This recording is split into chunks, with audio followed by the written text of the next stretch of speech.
This episode on the Network of Awareness is brought to you by our sponsor, Acquire Crowd, your digital marketing partner for precision leads and calls through their portfolio of owned sites, proprietary tech, affiliate networks, and expert media buying. Acquire Crowd delivers personalized, high-converting content to maximize your conversion rates, digital spending, and awareness. Book a demo today and elevate your digital marketing with precision leads and call generation at acquiredcrowd.com. Supreme Grand Rising. We got Tink Bell. Who else we got up in here today? Normally, I don't do shows on Saturdays, but since I didn't do one yesterday, I'll do one today. Wake up. Peace, love, and light. Chris. Who else we got up in here? Let's see here. Let me pull up the list here. We got Dr. Kelly Diane, RN, PhD, EJ, Very Hungry Hippo, Jimmy. Hey, peace, love, and light, Jimmy. And we got Manifest. Peace, love, and light to Manifest. Welcome. We're going to do a great live today. And people, if you are subscribed to me, make sure you keep up with the subscriptions, because if not, it'll take you down. So it's only $2.99 and $5.99. So if you fall off the subscription, make sure to resubscribe. If you don't have the money, then I guess there's nothing we can do about that. But peace, love, and light to everybody joining the chat. Welcome to the Network of Awareness, the original Unity Consciousness collaboration channel, where we pursue knowledge for the purposes of the pursuit of knowledge meets the authentic conversation, right? Because it's all about being authenticity. We're going to talk a lot about that today. And here at the Network of Awareness, we pursue knowledge for the purposes of exposing toxic conditioning, propaganda, and global lies, inspiring critical thinking for a meaningful reality rooted in universal truths, and empowering awareness. And if you have a certain color of consciousness, then this is the right place for you. If you don't have a certain color of consciousness, this information is probably not for you, and that's okay too. Peace be with you. And as always, here on the Network of Awareness, we can all agree to disagree. We're not here to prove points or to prove the truth, because the truth is absolute and doesn't need to be proven, just needs to be appreciated, embraced, and accepted for what it is. Because it's all by itself. It is what it is. We just embrace it or we don't. And of course, we can respect each other's perspectives, opinions, and we can agree to disagree, because at the end of the day, we all come from the same creator. So welcome to this live today, this digital broadcast here on the Network of Awareness. And this original beat that you have here in the background is called Awakening. And it's a beat that my brother Lincoln made for me years ago. And it's one of the original beats for my show and for my podcast. And if you don't know about my podcast, is Network of Awareness. I have other podcasts by one called Passion Pursues Purpose. And then there's other podcasters on my network. For example, there is the Golden Apple podcast. There's 101 with Oxakai. Soon, the sister Val is going to be bringing her Native American podcast in regards to the Lakota people. And we got a couple other people that might be joining the network. All right. We even got a couple that might be doing a podcast on health and how to eat protein-based foods and having a protein-based diet. So if anybody's ever interested in starting a podcast, I charge an extremely low rate compared to the industry standard for what I offer at a very high professional level. So if you're somebody that's looking to start a podcast and want all of the things done that normally you can't do yourself or would take a lot of work to do yourself, I offer that as a service when it comes to podcast editing and broadcasting. And so welcome, people. Welcome, my TikTokians. Shout outs to all the subscribers, my Network of Awareness. Right now, we have 289 members. And all it takes is one coin to be a member. One coin, one gift, one little gift. All right. So if you want to become a member, all you got to do is press that orange heart. But if you want to subscribe, press the orange heart to subscribe as well and click on the subscribe button. And you will become a Network of an Awarian. All right, people. So with that being said, let's get started, shall we? And before we do, I'm going to play the anthem that I always play. I didn't play it for the last couple of days, but we're going to play it right now to set the mood, so to speak. Stay in environments where people don't know the true value of you. If you stay in environments where people don't recognize the value of you, you will shrink your gift to the size of what they can stand. And that's what causes anxiety and depression and stress, because you have had to shrink into a form where people can tolerate you. I refuse to be small because you think small. I'm not shrinking my vision because you can't catch up. You either better roll with me or you gonna get rolled over. Oh, yeah.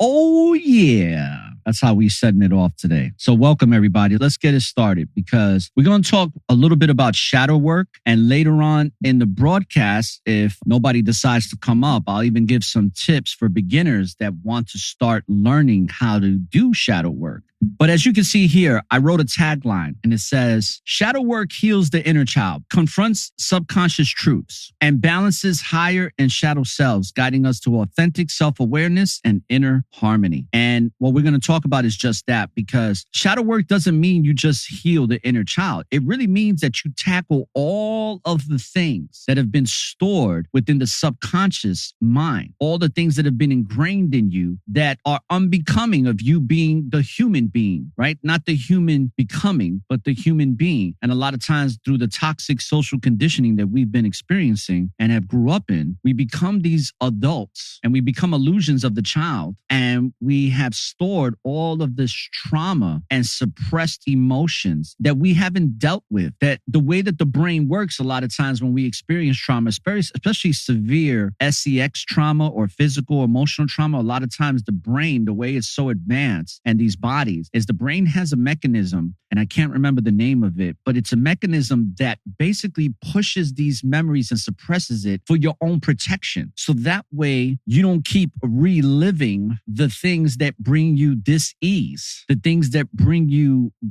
that are a detriment to your spirit or to your thought process. And the brain is very advanced in protecting you from that. So it'll suppress that and minimize a lot of these experiences and emotions from trauma, which is perceptions of an experience that brought you dis-ease. It doesn't allow you to relive them. That's why a lot of people that have been SEX'd, abused by relatives, by adults that were friends of the family or whatever, especially in religious organizations, a lot of times what happens is those emotions get suppressed, or those feelings of that experience get suppressed, those traumas. And then a lot of people have epiphany or awakenings later on in life. They clear certain chakras, and then all of those suppressed memories start coming up. Boom, boom, one by one. You start remembering a shitload of things that have happened to you. And it looks like we got somebody that wants to come up already. Now, I'm only going to let up one guest at a time for right now. So if anybody wants to come up, it's going to be one person at a time. We're going to let people speak their piece if they want to. And then we're going to keep moving with this presentation today because I got a lot to cover here. All right. So let's start off with Chris, and then we'll go to Will I Am. Okay. So Chris K2, welcome to the Network of Awareness, and peace, love, and light to you, sis. Thank you. What would you like to share here today?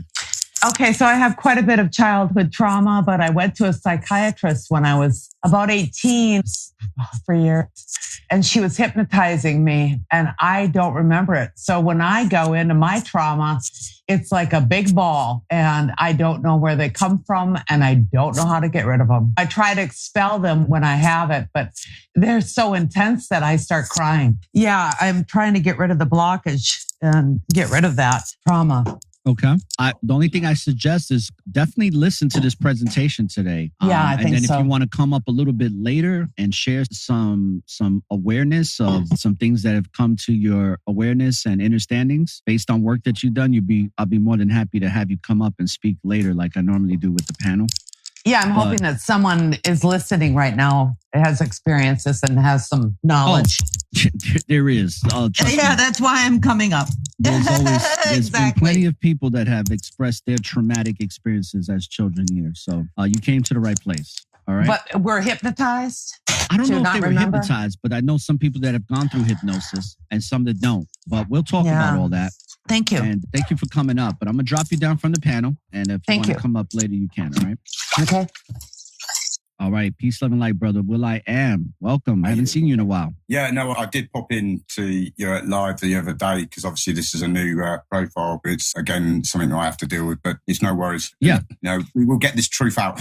But yeah, just a quick one to obviously that guest that you just had in. I was also hypnotized at a very young age because obviously I had things that I just don't want to describe to anybody that's Right. obviously, and they used the hypnotism to sort of put a blockage on it, as in like it was just in my head. But then after I do what I do now, you're completely right. You do have to confront it. What's worked for me is I've been able to accept it and move on. But before I wasn't able to accept it because I didn't understand it. But now I not only understand it, but understand it as well as awareness and self-awareness of it. And I use that pain where it was horrible in a good way, if that makes it, because we're alchemists and we can do that. We have that power within yourself, but obviously you have to teach that, so you have to learn that. And just that lady, just take your time and just confront it, confront each trauma as best as you can, but accept it, even if it's not, because if you don't, what I found is that it will come again in a different form or in a different person and so forth and so on, because until you've accepted it, it's part of the process, if that makes sense. Because obviously, yeah, our minds are so advanced, and because we've had all this kind of remembrance taken off us and so forth in that world, we are lost souls, we are lost spirits of the one soul and of one consciousness. Again, that's how I do it. And a great subject, my friend, and I will certainly be on later as well to add a few bits as well.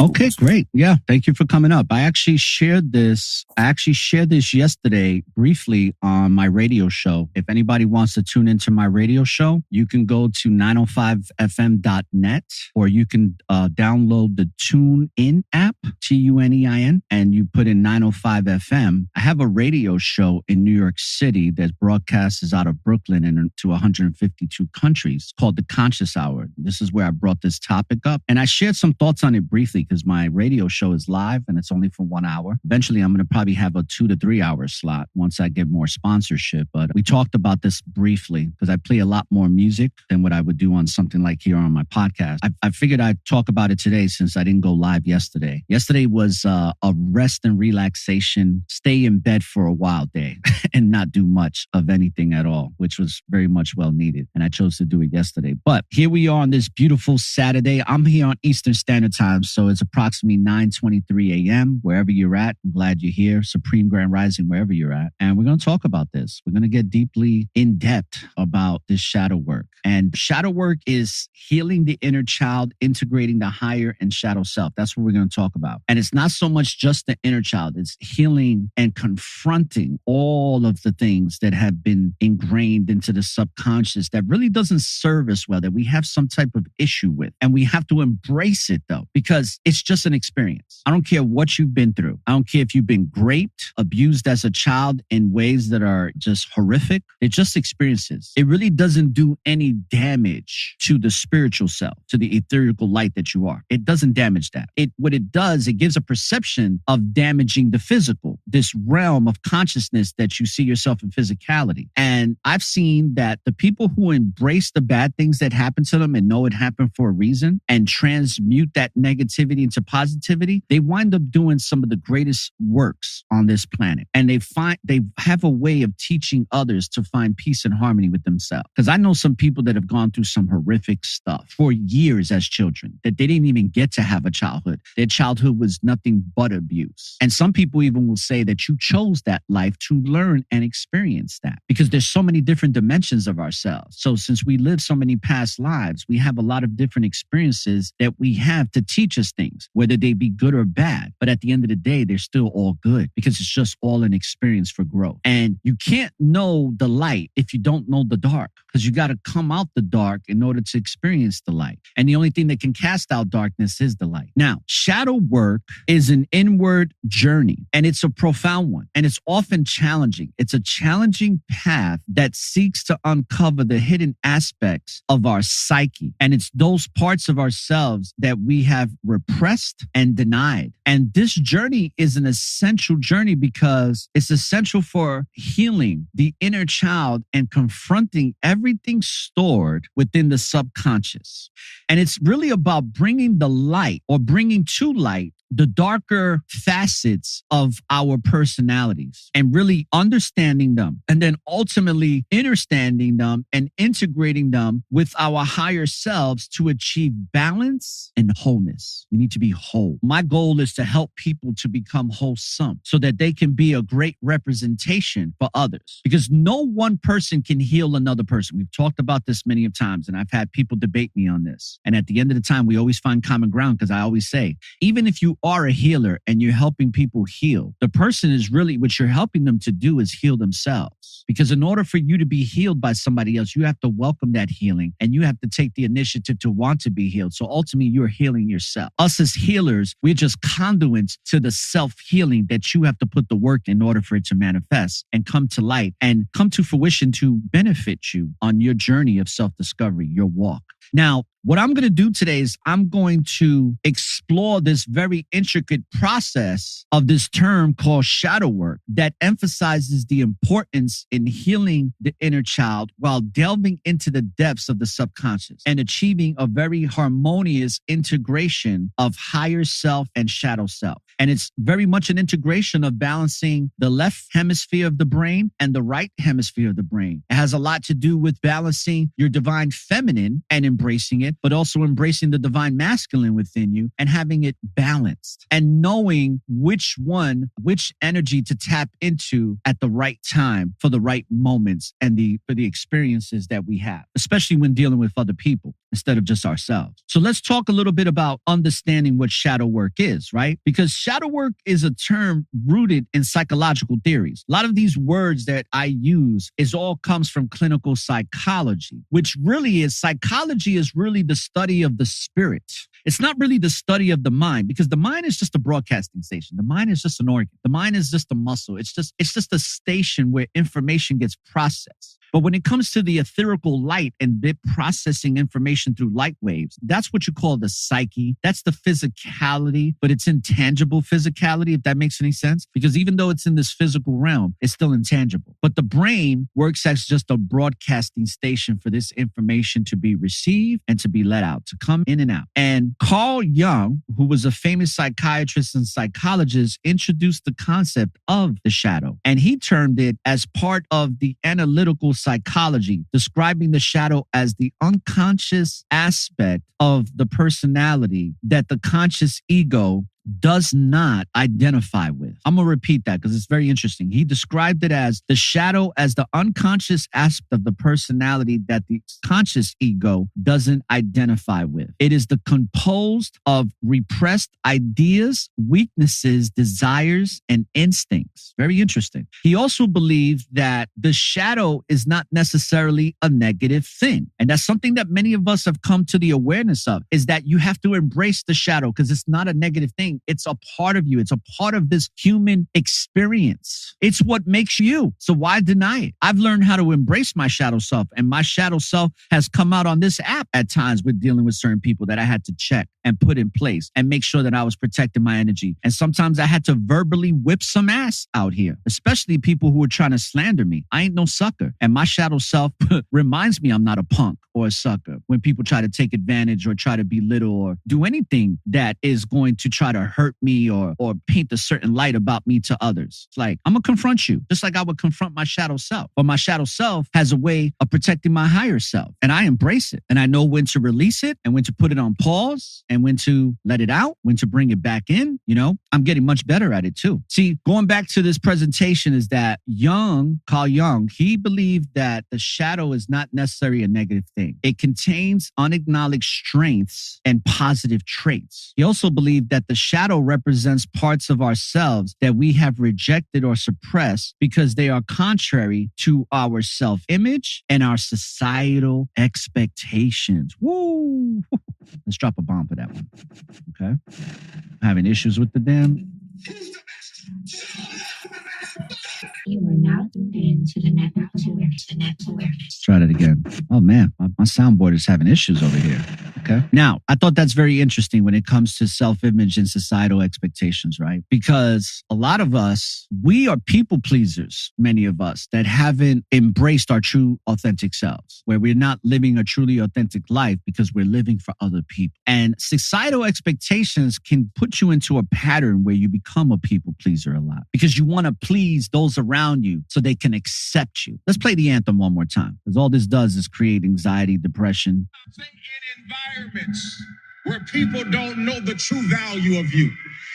If you stay in environments where people don't recognize the value of you, you will shrink your gift to the size of what they can stand. And that's what causes anxiety and depression and stress, because you have had to shrink into a form where people can tolerate you. I refuse to be small. I'm not shrinking my vision because you can't catch up. You either better roll with me or you gonna get rolled over. And see, and that's what Carl Jung was trying to describe, is that it's these things that we suppress because we shrink ourselves into a form that people can tolerate. And a lot of times it's because when you're being your authentic self, somebody who hasn't done the work you've done, or somebody who doesn't even know who they are, so what I call the unrealized potential, they're going to feel very uncomfortable around you. So in order for them to feel comfortable around you, they want you to lower yourself to their level of understanding, to their level of being. They want you to lower yourself so that they can feel comfortable about themselves when they're around you. And all that's going to do is cause a lot of anxiety and depression and stress, like the brother said, every single time. And it's because they don't recognize the true value of who you are. They want you to recognize theirs, which doesn't really have any value because they don't even know who the hell they are. But when you do shadow work, you become very aware of this type of behavior. And when you do the proper shadow work and you do the proper healing and you get to a certain level in that healing, you're not going to want to surround yourself with people that don't see the true value of who and what you are. You're only going to surround yourself with people who do recognize the true value of who and what you are. You're not going to accept anything else. It's one of the reasons why, me personally, when I'm on this app, as well as in my personal life, but let's just talk about this app. When there's certain people that come up here and they try to get me to come down to their level of ignorance, I don't do it. I just block them. I don't even let them speak any longer. But other people do. And this is one of the reasons why I'm going to be putting out a class on how to host a live. Because, I've been going to a lot of brothers and sisters' lives and they don't know how to host. You got to take control of your environment and stop letting these people come in and disturb the peace and the harmony. Too many of you brothers and sisters be doing that. And I don't get it. It's one thing to have compassion, but don't have stupid compassion. It's one thing to be an empath, but don't be a stupid empath. Just because you're an empath don't mean you just got to accept everybody for who they are. No, that's not what being an empath means. But unfortunately, when we don't do the proper shadow work, we wind up shrinking ourselves so that other people can feel comfortable. And it doesn't have to be done. It doesn't have to be accepted. Now, self-awareness and authenticity. So let's talk about the significance of shadow work, because the primary purpose of shadow work is to bring the hidden aspects into conscious awareness, which allows us to confront and integrate them. This process is crucial for several different reasons. One being self-awareness and authenticity being number one.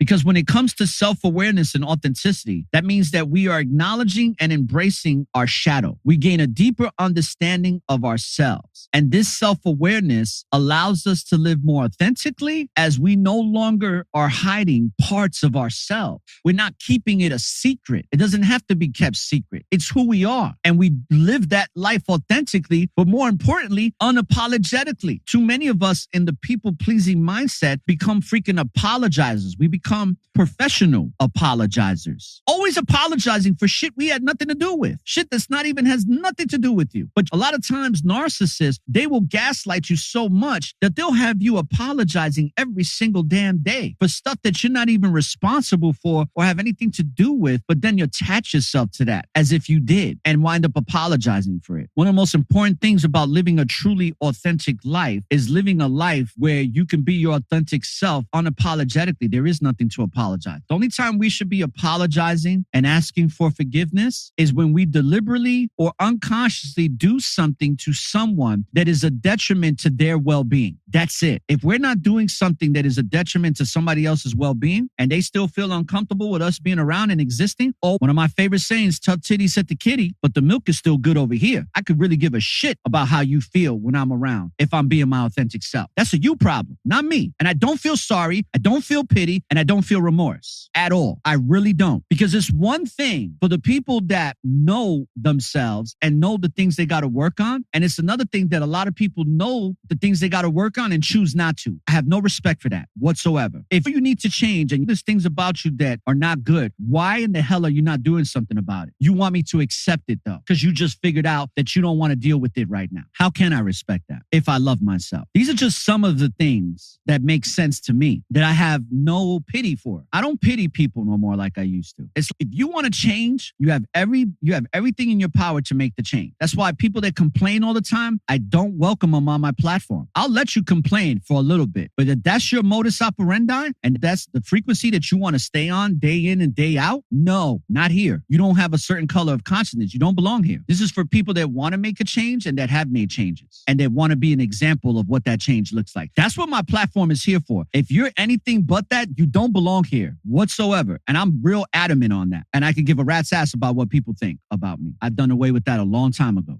And it's very liberating because being my authentic self means that I love myself. And part of it is putting in the shadow work. And guess what? The shadow work doesn't ever end. You just get better at it, but it never ends because there's so many things within the subconscious that it's like you constantly got to be cleaning to find more things that you didn't even know was there yet. Because the ego has a very intricate, advanced, sophisticated way of hiding things in the shadows and in the corners that you can't see until you bring some light into that corner and be like, oh shit, I didn't realize that's what I was doing or that's how I am. And then when you come to the awareness of it, you work on it and you fix it. That's true shadow work. See, shadow work is acknowledging and embracing the shadow and gaining a deeper understanding of yourself because this self-awareness allows you to live more authentically as we are no longer hiding parts of ourselves. We're confronting it. It has a lot to do with emotional healing because shadow work helps you to address the unresolved emotional wounds that you've been holding on to, particularly the ones from childhood, whether it be from our parents, our grandparents, or whatever parental or adult guardian that had a significant amount of influence in your life. And a lot of these wounds, if they're left unhealed, they can manifest in various ways, affecting our mental and emotional well-being as adults. And it makes us highly dysfunctional. I can tell you this because I lived this. I come from a highly dysfunctional family that still to this day is highly dysfunctional. And I put in a lot of work to maintain peace and harmony when I'm confronted with the dysfunctionality of my family for present day. And it's not easy work,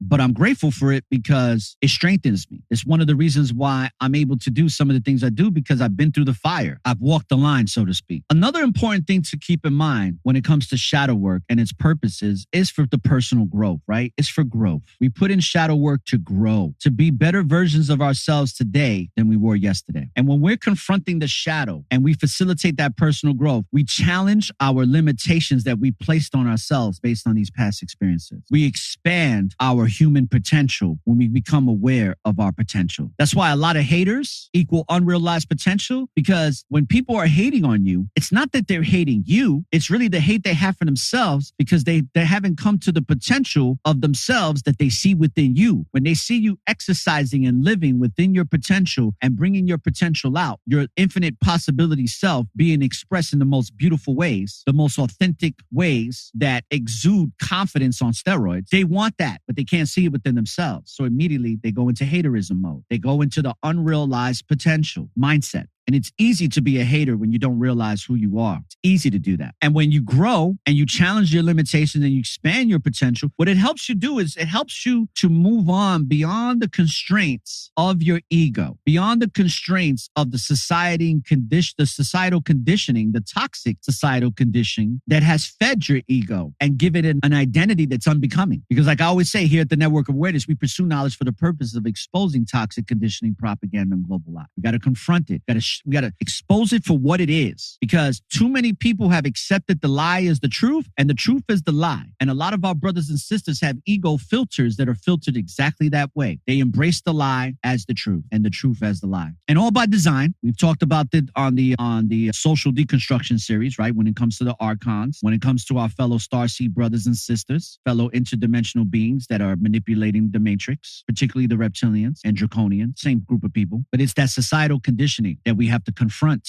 and let go of. Because why do we have to conform to the status quo? The status quo is only going to be there to keep you unaware of who you truly are. It's, hey, I want you to be a freaking robot and I want you to go with the programming that I put in you. It's like a intangible chip that they're inserting into your brain and they want you to operate off of that program. That's what a lot of our people, a lot of our brothers and sisters from the same creator in this world are operating on. They're operating on a particular programming that's not one of their own. Okay, they're not programming their own reality. They're taking the program from some other entity or force that is projecting it onto them, and then they're just hardwired to follow the programming and become the NPCs of the world. And it's not that they're non-participating, it's that they're participating with the status quo agenda, which leaves them empty and unfulfilled. But when you're putting in shadow work, you're personally growing. You're confronting those status quo societal conditioning, and you're saying, the hell with that shit. I'm not doing it no more. And another main reason why we do shadow work is so that it can improve our relationships. Because when we integrate our shadow selves, we become more compassionate and understanding both towards ourselves and others. We stop beating ourselves up and beating other people up with words or even physically. And what that does, it leads to a healthier and more fulfilling relationship with other people. One of the biggest things that's talked about in shadow work is healing the inner child, because that is a key component of the shadow, is the inner child. It's the child that got told, no, don't do that. Don't touch that. Don't do this. Don't do that. The one that's got beaten down. See, the concept of the inner child refers to children or the childlike aspects of our personality that remains within us throughout our lives. The one that has the neural pathways set by the time you're at the age of 7 years old, and then goes through other stages and phases of neural pathways being set by the time you're 24 years old. And you see, this is something that remains throughout our lives that can be a detriment to our well-being if goes unchecked, unrealized, unnoticed, unconfronted, because it encompasses our memories, our emotions, our experiences, all from childhood. And that inner child holds both our joyful, innocent side and our wounded, vulnerable side. And when you can merge those two together and find peace and harmony through forgiveness and awareness, oh man, you become a very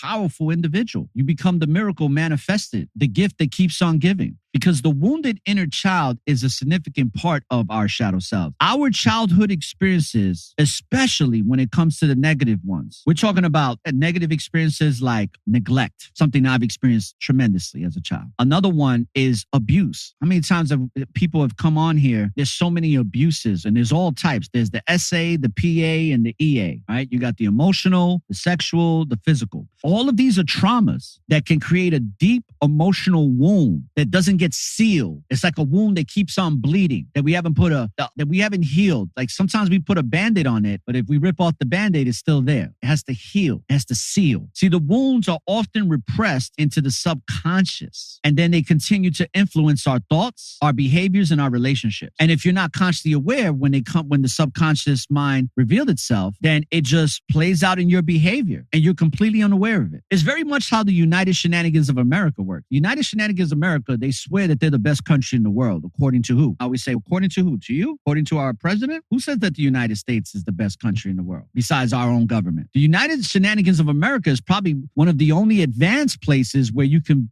completely be enslaved and be completely unaware of it. You can enslave yourself and be completely unaware of it. It's very much how the subconscious mind works when it comes to the ego and when it comes to these suppressed wounds of trauma that we don't confront. It brings out this egoic nature in us that we're completely unaware of, but we think it's normal. We think we're being our authentic selves.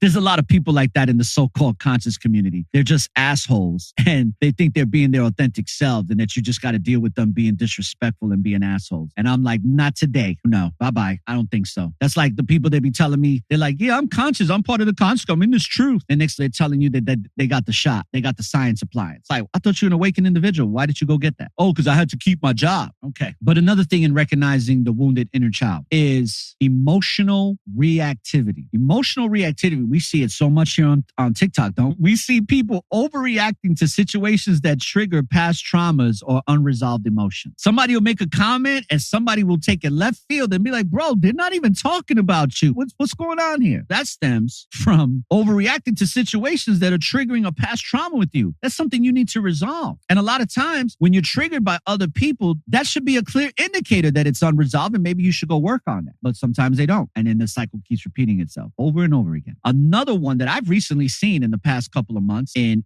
getting to know some people is self-sabotage. These are the people that build relationships only to tear them down. This is engaging in behaviors that undermine our success and well-being. Another big trigger, or should I say not a trigger, but another wound that a lot of us carry from our inner child, from childhood, is the fear of abandonment. One that I used to carry for a long time. Because fear of abandonment is nothing more than experiencing anxiety and insecurity in our relationships, often fearing rejection and abandonment. Hey, peace, love, and light to my sis Amber. She said, why am I triggered by my own reflections is the question we should all ask. Very true. And if we're triggered, it's probably something that we haven't confronted or healed from. It's something that we've suppressed. It's a wound that hasn't been healed. Another one is perfectionism. This is something that I still struggle with present day. Not as much as I used to, but when it comes to my work, like when it comes to editing and mixing and putting out music or writing poems and songs or even content for shows like this, sometimes I'm like, okay, I need to add this. It's not perfect yet. Perfectionism is a big problem because striving for perfection to gain approval and to avoid criticism is a big thing. When you are your authentic self and you do certain things, just let it be, just let it flow. That's what I've learned to do more and more now. It doesn't have to be perfect. Whatever comes out, let it be. It's there. The universe, allow the universe to guide you. When you surrender to the universe more, you start to become less of a perfectionist. Another one is low self-esteem, because that's another childhood wound that is hard to deal with, because struggling with feelings of unworthiness if you grew up in a household that was constantly criticizing you and making you feel unworthy. And that's what leads to that behavior that the brother was talking about earlier, where if you stay in environments where people don't recognize the true value of you, it's going to cause that anxiety and stress because you're going to shrink yourself. And a lot of us have shrunken ourselves because we grew up in households that didn't cultivate us to have a high self-esteem of self, but rather a low, because we were treated in a way where it made us feel unworthy and inadequate. So let's talk about how to heal from this, right? Because I just gave a couple of things that are very common that most of us have to deal with as adults that stem from our childhood. So how do we heal this inner child? How do we go about doing that? Because healing the inner child is really a crucial aspect of what shadow work is all about, because what it involves when it comes to shadow work is really reconnecting with our childhood self. Can y'all do that? And after this episode, I really want people to try to do that. If you haven't done it, start connecting to yourself. Go back to your childhood when you was 10, 11, 9, 8, 7. Take yourself back to all those memories and try to really embrace how you was as a child compared to how you are now. Because shadow work really involves doing this is that you reconnect with your childhood self. You understand what that child needs. You understand the wounds and the heartache that child felt and the perceptions of that heartache, which caused the trauma. And then what you do is you provide love and support to that child now, because they wasn't getting that love and support. It was missing during those formative years of development. So we got to go back there, like on some Back to the Future stuff, and go back to heal that child so that we can be a better older version of that child, that is, i.e. the adult. And what are some of the strategies that we can utilize in healing this inner child? First is acknowledging and validating and recognizing the pain and experiences are real that the inner child had, but to embrace them without judgment.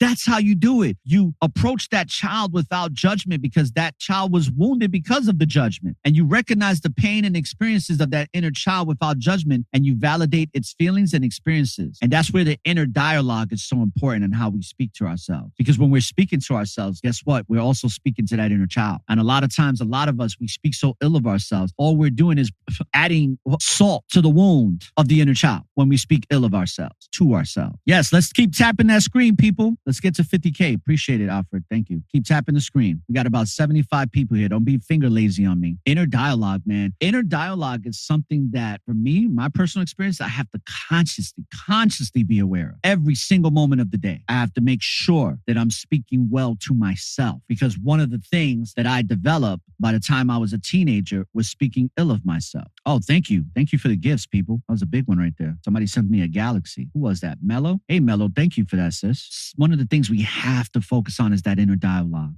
because engaging in a compassionate dialogue with ourselves is engaging in a compassionate dialogue with the inner child. We got to reassure that child that it's safe now, that it's loved now, that it's valued. We got to remind the inner child in us that you are worthy, that you are loved, that you are good enough. Another way that we go about shadow work is self-compassion. When we practice self-compassion, it means that you treat yourself with the same kindness and understanding that you would offer to any child that you wouldn't have want to experience some of the things you experience. And a lot of times when we can have dialogue with children, a lot of times, if we really listen to the children can help us in healing the inner child within us. And put a 100 if you've experienced that. Having a relationship with a child, doesn't matter who that child is. It could be your grandson, your son, your daughter. It could be somebody else's son or daughter or any little kid. These little kids be teaching you things. If you have an open dialogue with them, they can help you to heal your wounded child and let you know it's okay and give you a spiritual hug and tell you it's okay. Self-compassion, very important. That leads me to reparenting. Because reparenting provides the nurturing and supportive. It provides that support that may have been lacking during your childhood. And this may involve setting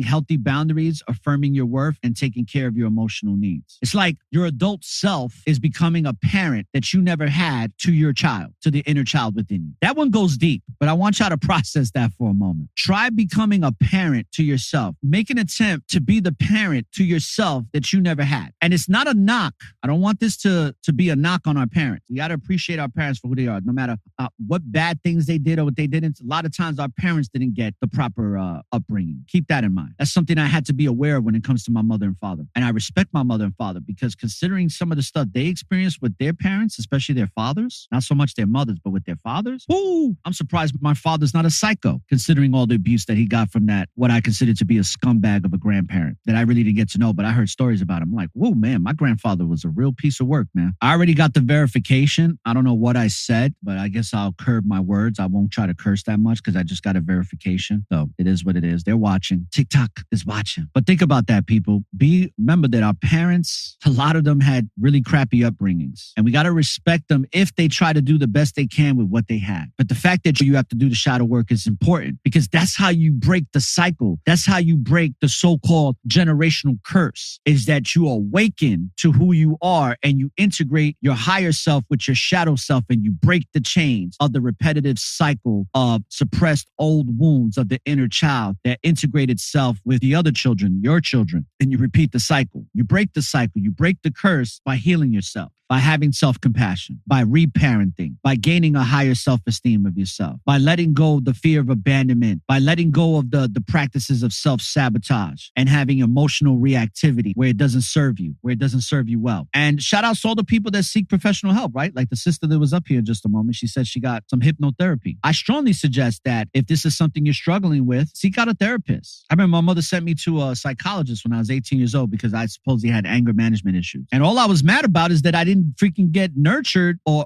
cared for in the way I wanted to emotionally. And I didn't have a father that wanted to be around me, chose to do his own thing. I felt that sense of abandonment and I held on to it. I had those daddy issues. And every time I did something that was considered hooligan or bad, I used to be like, my father ain't around. I used that as a scapegoat for a lot of the things that I did that were considered to be mischievous. Let's talk about the subconscious being the hidden realm that's not really explored. The subconscious mind is a very mysterious realm that stores our memories, our beliefs, our emotions from our experiences. And it operates below the level of conscious awareness. It operates below the level of conscious awareness as well as the things that are influencing our thoughts, our behaviors, and our perceptions. And it does it in a real sneaky, cunning way. Ooh, is it advanced? See, the subconscious is where your shadow self resides. Somebody said my parents weren't the hug type. Yeah. And that alone, truth or girl, that alone alone probably had an effect on you, as it had on many people. A lot of us need hugs. You'd be surprised what a hug could do for you. You'd be surprised what a hug and somebody saying, I love you and it's going to be okay and I'm here for you can do for somebody. So imagine when you're not getting that, what that can do to you. And this goes back to what I'm saying. These are all the things that become ingrained in our subconscious mind, in the subconscious. See, the subconscious is where that shadow resides because the shadow is containing all of the repressed aspects of our personality. It has all those unresolved traumas and fears and desires that have yet to be fulfilled. See, the shadow also involves the hidden realm to be uncovered and confront, to where you bury all of these parts of you, all of these things, you bury them and you try to put them away in a box, lock them away, but they're still there. They're still going to come out. You're just not going to be aware of it. And this is why shadow work is so important, because shadow work involves exploring this hidden realm, exploring the subconscious, uncovering, exposing all of the things that have been buried and confronting them and saying, not no more, not ever again. I'm letting go. I need peace and harmony. And in order to get peace and harmony, I need to let go of these things. So when we confront the subconsciousness, it's going to require for us to be willing and be unfearful to dig deep into the depths of our psyche and face those uncomfortable truths and unresolved emotions. We've talked about on the Sleep to Awake series about really examining our dreams. Dreams is a great way of putting in shadow work when we really analyze and come to the awareness of what our dreams are showing us about ourselves. A lot of times our dreams are from the subconscious shadow self revealing things to ourselves, especially when it comes to fear. So dream analysis is key because dreams really are a window into the subconscious. And when we analyze those dreams, it reveals hidden aspects of the shadow and it provides an enormous amount of insight into all the unresolved issues that we have. And we covered that in the Dream to Awake series. Give me 1 second, people. Hold on 1 second. All right. Now, meditation and being present is another way to confront the subconscious. When you meditate and you help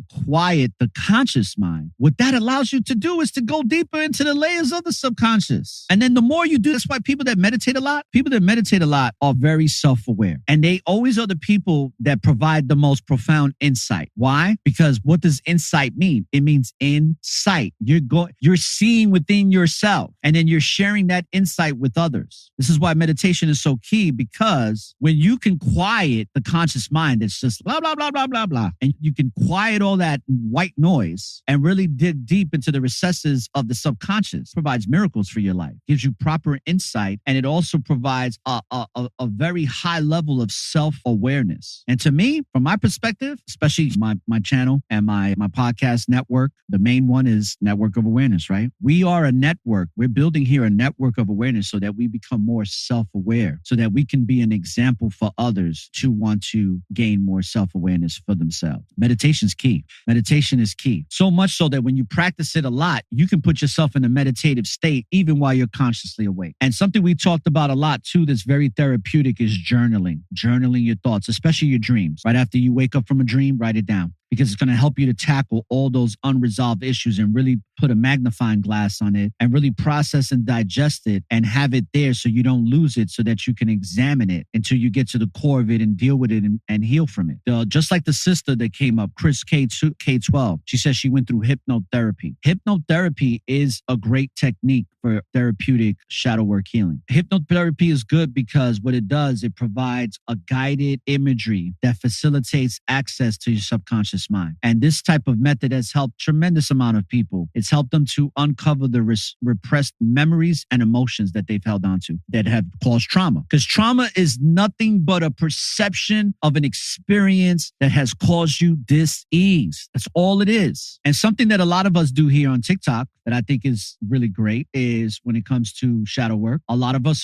express ourselves artistically. Expressing yourself artistically with whatever creative endeavor you take on, whatever creative ability that you bring it out, is a profound, powerful way in doing shadow work for yourself. Because when you're in that creative activity, it could be singing, painting, writing music, writing, journaling, anything that's creative. What it does is it bypasses the conscious mind and it taps into the subconscious. And then your artistic expression allows you to explore and release hidden aspects of the shadow. And this is where the integration starts. And let me put my picture up here for a second because I want to be a little animated here and showing you. But this is where, let's just say this is the shadow and this is the higher self. And through artistic expression, you start doing this. Oh, and you start bringing it together and it becomes a wonderful experience. You start bringing balance. You start bringing balance, peace, and harmony to your life. Because a lot of us are over here. But when we start putting it together, we start coming together. We start connecting our shadow selves with our higher selves and we start integrating the two. Wonderful experience. So let's talk about that, right?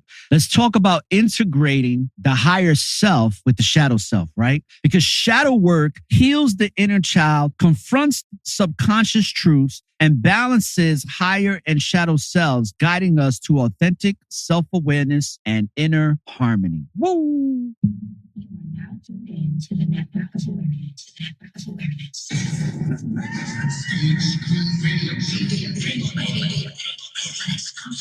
It's time to take back your power. You're now tuned into the conscious hour.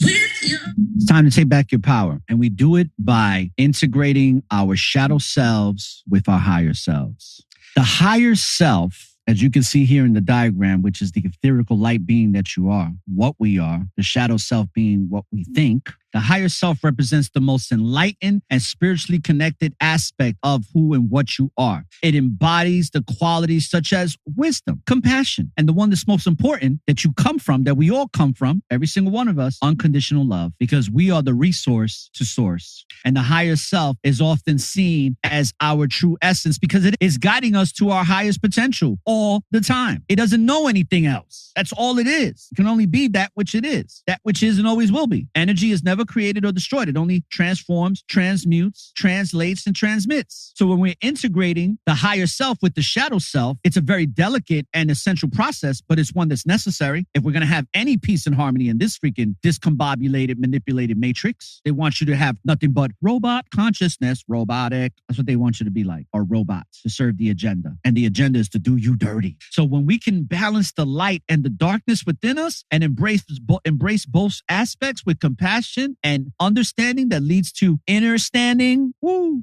you become super powerful. What was it that Ursula said the other day? Supernaturally natural.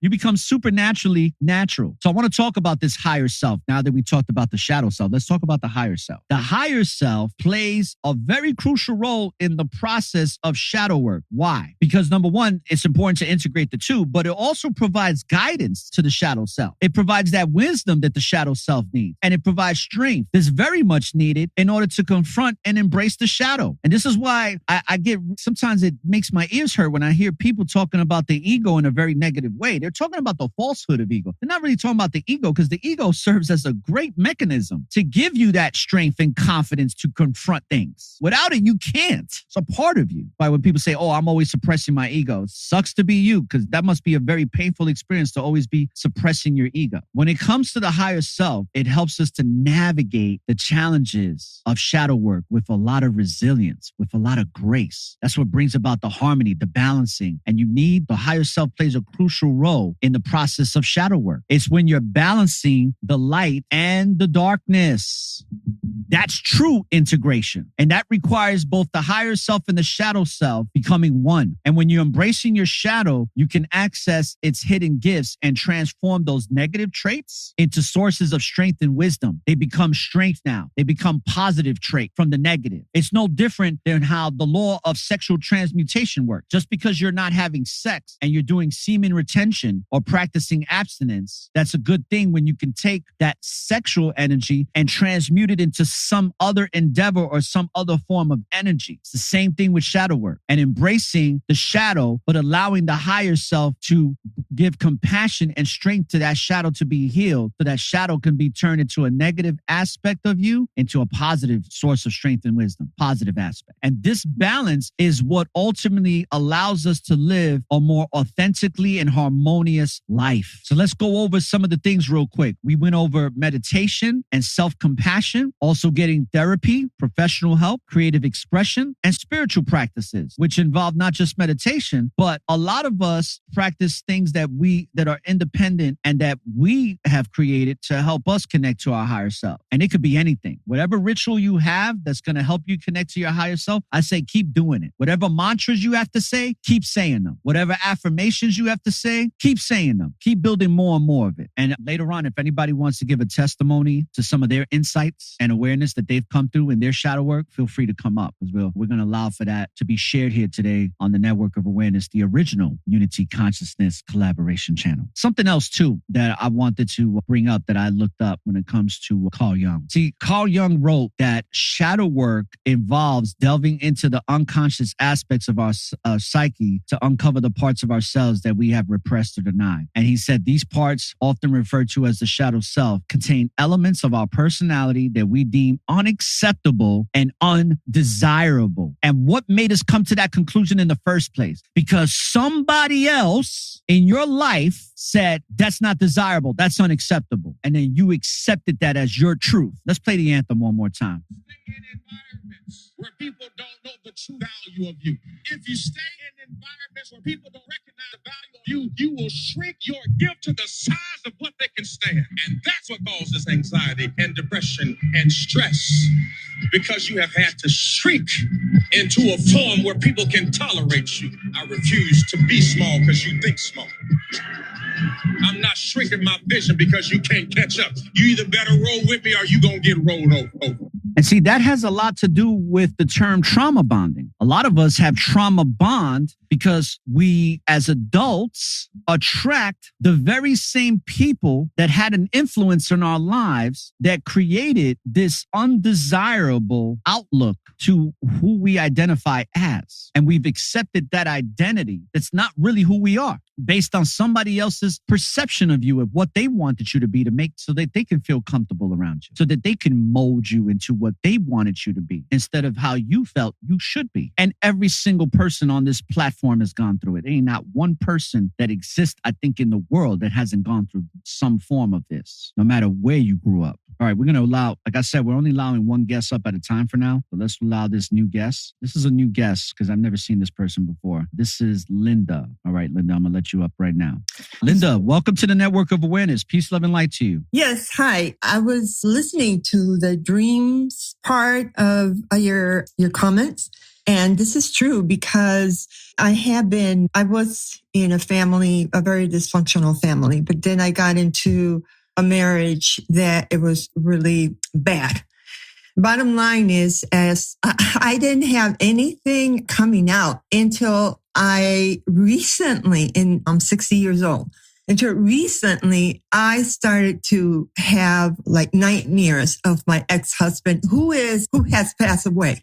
And with this, I know that at this point, I need therapy. I need to go back to therapy. So what you say about the dreams is true. I don't know if you're listening. Yes, I'm okay, I'm sorry. It's the first time that I come this way. And yeah. And I learned that also people screaming triggers me. And I was wondering why people screaming triggers me. I'm trying to analyze that. Where does it come from? And I think it comes from the same issues. And that's the shadow work that I need to heal. Okay. And where do you think that comes from? Have you done the shadow work to figure out why people screaming triggers you? Yeah, it's through my childhood, through my marriage. It probably stems from your childhood, which attracted the type of marriage that you have or had. Oh, yeah, that's definitely. Yeah. That's what I was talking about with trauma bonding, is that usually as children we'll attract in our lives the same type of people that we grew up with that had these types of behaviors. And then we wind up integrating them into our personal lives, like our marriages and friendships as well. Yeah, exactly. So my father was an alcoholic.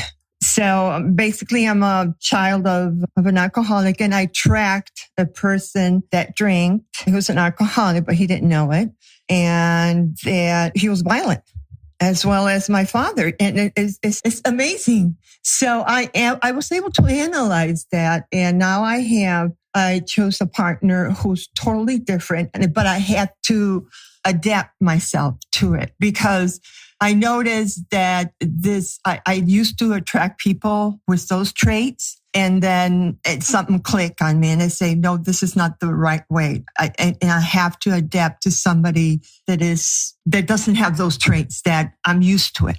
So right now I am in a relationship which is about 30 years already and it's pretty stable, but I know I still need to work on some things. But I don't want to get married. Just the fact of thinking of marriage, it scares me away because I went through a bit really bad marriage. It scares. And speaking of that, you don't have to get married on paper. You can just have a spiritual marriage where you make that bond, you say your vows, but you don't have to have the government involved in it at all. Right. No That's contract. a very good point. No, thank you. That's how it's going to be for me when I get married. Okay. I mean, I'm not having the United Shenanigans of America have any involvement with my marriage whatsoever. Yeah. But it's funny that just the name marriage, and for anybody else, everybody asks me, why are you not married? And in one hand, it makes me think I'm doing something wrong, living with a person for right now 30 years, and I'm not married. But on the other hand no, I prefer it this way because I can't go to the marriage part because of what I lived before. And we're not attached. We're here because we want to, both of us. And a lot of people don't agree with me, and that's okay. But yeah, a lot of people ask me 30 years, why don't you get married? There's something to think about. And so they think that probably my partner doesn't love me or I don't love my partner or something's wrong. Yeah. Thank you for sharing, Linda. This is your first time here? Yeah, right? This is my very first time. No, well, thank you for coming up. Appreciate you. Thank you for listening. And don't forget to follow my channel. I will. Definitely I will. And I like that spiritual bonding and ceremony. I think, that's really very good. Thank you. You're very welcome. All right, so I'm going to drop you from the panel, okay? Yeah, peace, love, and light to you. You too. Bye. Okay, I'm going to read some of the comments here that I don't want to neglect here. So we got the brother, Kevin.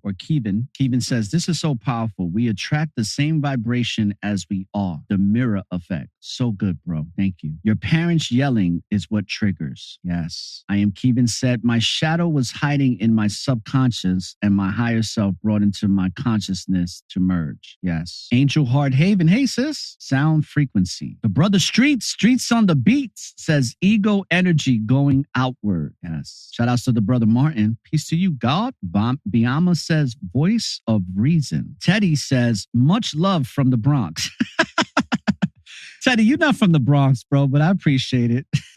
Teddy, you funny, man. Hey, Teddy, I'm not that hostile. That was just that one time. That was my shadow self checking somebody, bro. I'm a peaceful dude from the Bronx. He even said, my shadow got so powerful through emotional trauma that it actually manifested in the physical. That's right. At least you became aware of it. Most of us that walk this earth don't even notice that. We think that's normal. Christine said, I am a certified QHHT hypnotist. If you can let us know what the QHHT represents, I would love to know what that means. Anybody knows what that means in the chat? Truth the Girl says, my grandma would say, don't believe your mother. You're a good kid. Yeah. Your grandmother was probably right. She knew something about your mom that wasn't right. Hey, peace, love, and light to Angie, Valentina, Chris, Cassie, BJ. I feel like I'm healing just by listening to your live. Hey, you wouldn't be the first one. I appreciate that, though. I'm glad you're getting some healing from this. Shout outs to Simply Manda. She said, no, it's not just journaling. It's a deep work you do with a therapist or a coach. A lot of things. It's not just one thing. It could be a number of things. The fact of the matter is, are you doing them? Because just doing one is better than doing none, right? Grand Rising, Angie, welcome in. Alfred, peace, love, and light to you, brother. Some people are never positive or happy for you. That's okay. Who cares? That's a dumb problem. Who gives a crap if they're not happy for you? I got tons of people that are not happy for me. I got tons of people that are waiting for me to fail or have a downfall or have some type of an emotional meltdown. Some of them are watching this live right now. Do you think I care? No. Let them listen or learn something. If not, just get out of my way. Taven says, hey, I will guest request maybe Tuesday, not only because I'm very busy. Okay.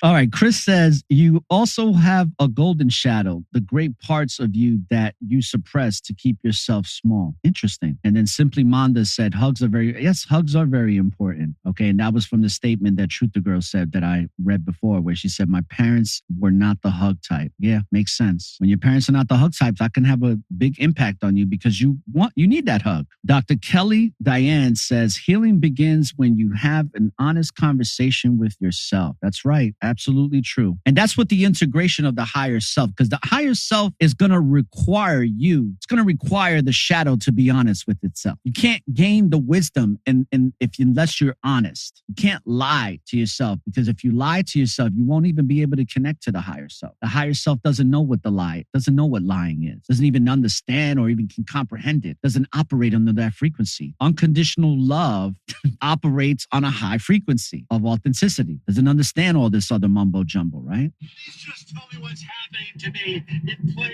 English without the mumbo jumbo. And here at the Network of Awareness, the original Unity Consciousness Collaboration channel, it's not about some mumbo jumbo. This is about telling you how it is the best way possible. So these parts of the shadow self that are referred to as shadow self, they contain a lot of elements of our personality that we deem unacceptable. When we start to bring these elements into the light and we start to gain awareness, that's when we start to achieve greater success and a greater sense of wholeness and integration. And this concept, even though the word and term was created by Carl Jung, or when he termed it as that, right? This has been around since the days of antiquity. There's nothing new under the sun. Just like the word narcissism. Narcissism is just another word for evil intent. That's all. But when it comes to the shadow self, a lot of times that dark side of our personality, it has a lot of primitive instincts. It has a lot of weaknesses to it and suppressed emotions that haven't been confronted. But when we confront it with creativity, when we confront it with being authentic, when we confront it with spontaneity and deep emotional insight, man, we make huge strides in our life to achieving peace and harmony. Because for me, from my personal opinion, peace of mind is like oxygen. Some of y'all who follow me hear me say this all the time. Peace of mind is oxygen to me. If I don't have it, I'm suffocating. And if I don't have it for a long period of time, it can literally unalive me, not having peace of mind. It'll be like cutting off all my oxygen supply. And just like when you come up from under the water, from holding your breath, and you're like,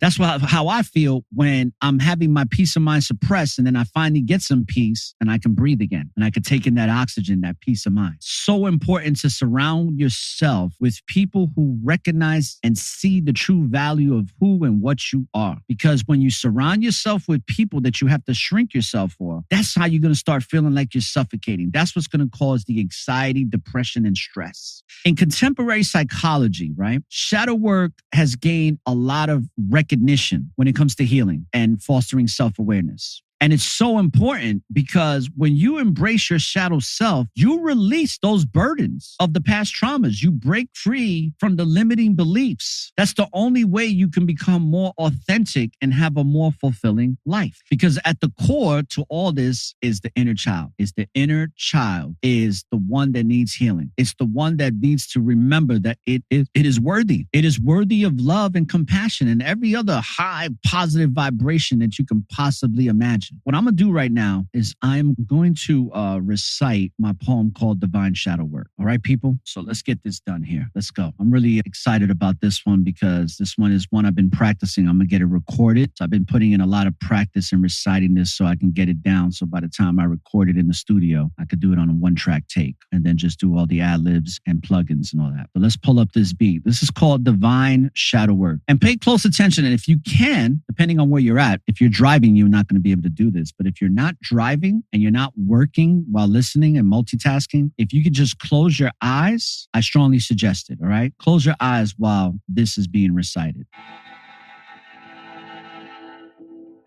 In the quiet of the morning, as the dawn begins to break, a whisper on the winds calls softly, urging me to wake. It speaks of ancient wisdom, of a path that lies ahead, of choices that will guide me where angels gently tread. The world is full of echoes of footsteps from the past, of choices made in shadows where doubts and fears amass. Yet here within this silence where the heart and spirit blend, a light of pure intention shows the way that must ascend.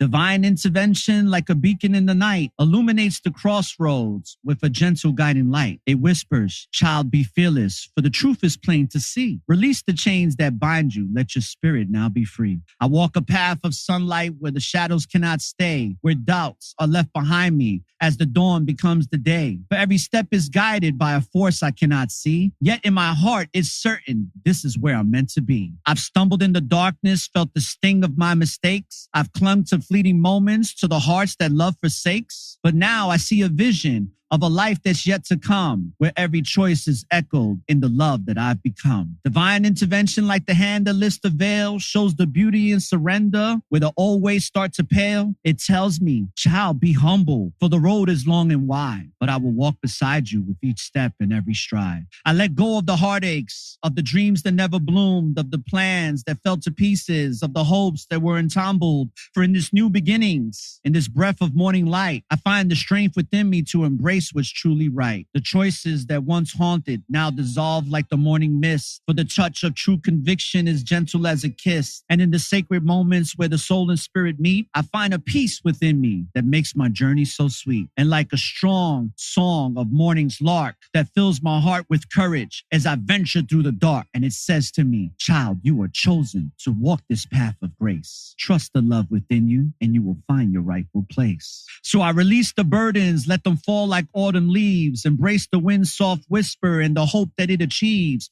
For in the arms of heaven, in the light of endless day, I find the strength to follow where the heart knows it must stay. The journey's never easy, yet the steps now feel so light. With divine confirmations, every day becomes more bright. For in each choice I'm making, I feel the sacred touch of the unconditional love that's all encompassing, that's given me so much. And this divine intervention, like the star that guides the night, shines upon the choices and makes everything feel so right. I walk with new convictions, with a heart that feels free and clear. For I know the path I'm taking is the one that I'm meant to steer. And like this divine intervention, like streams, it flows so clear. It washes over wounded hearts and wipes away all the fears. In confirmation of our path, we find the strength to stand. With courage in our hearts, we are taking life's guiding hand. The sun will rise and set again. The moon will wax and wane. And in the cycles of the world, we find that we are sustained. By letting go of what has been, embracing what will come, we walk the path of righteousness. Our hearts are graced and plumb. So heed the voice within you. Trust the sign, for divine hands are shaping you into who you're meant to be. With every choice, a guiding light. With every step, a song. In the legacy of life's great plan, you've been right all along. Let go of what no longer serves you. For in the space of emptiness, the universe will always preserve you. A place for joy, a place for peace, a place for love to grow. Divine intervention leads us home to truths we deeply know. Our choices we weave, and it weaves our fate. The confirmation comes with time that we are never late. For every moment holds a key, a chance to start anew. And in the arms of destiny, we find a purpose that is so true. So here, within this poem, where the soul and spirit sing, I find the truth within me, in the light that love can bring. For every choice is sacred, every step a dance of grace. And with divine intervention and confirmation, I have truly found my place. Divine shadow work.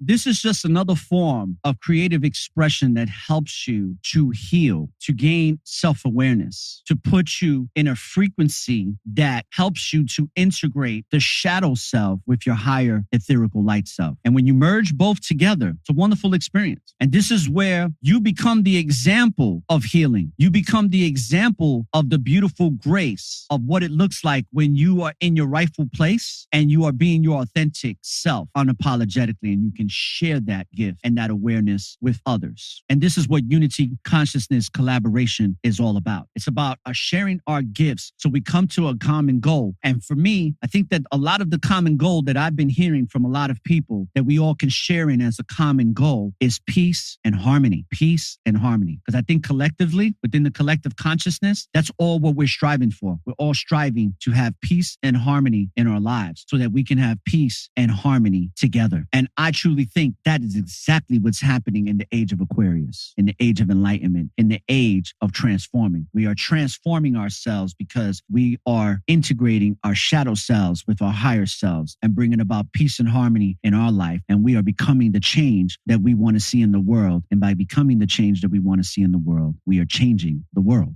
I'm going to give an opportunity that anybody wants to come up on the panel, come up and let's share in this unity consciousness collaboration. So I'm welcoming anybody that wants to come up. Let's get my brother Streets up. My brother Streets knows a lot about this. Who else we got up in here? Faith over fear. Anybody want to come up? All right, we got my brother Streets up here. Peace, love, Streets, and light, peace, love, and light, and Supreme Grand Rising, bro. Give me 1 second here. I just came inside of the house through the garage. I just got to lock the door real quick. Yeah.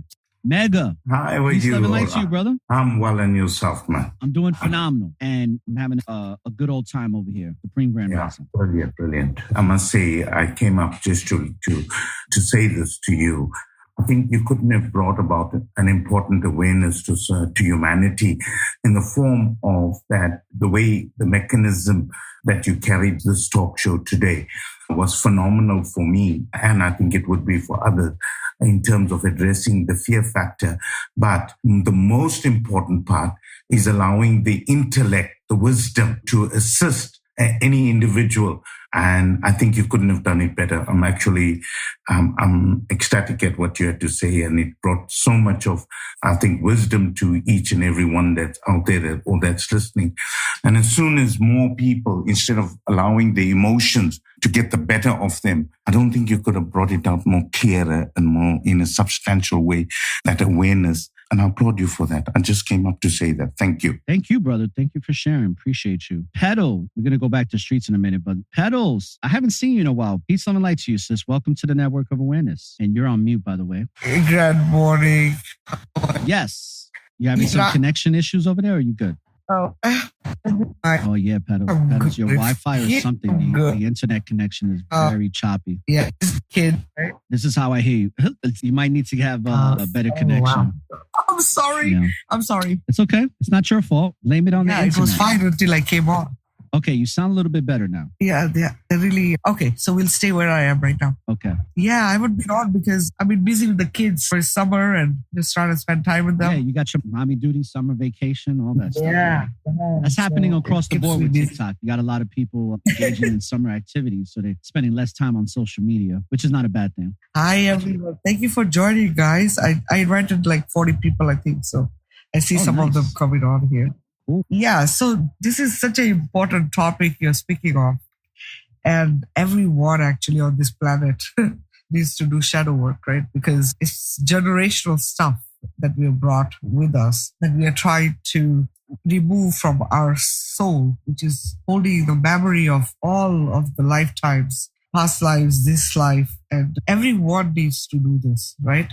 What's a shadow? A shadow is when fear, harm, hurt, sadness, pain, all of these things are created into your reality through abuse or traumatic events, okay, creates these shadows that you have sat with and brought from your other lives and in this life. So when we say we're doing shadow work, this is what we are actually trying to let go of or integrate and disconnect from so that our soul can actually be at peace. Because the goal of life is that you're at peace with yourself, with others, as well as you are able to have a joyful and happy life. Because this is the goal of life, isn't it? To be in the highest frequency and vibration, which is being your true, authentic self and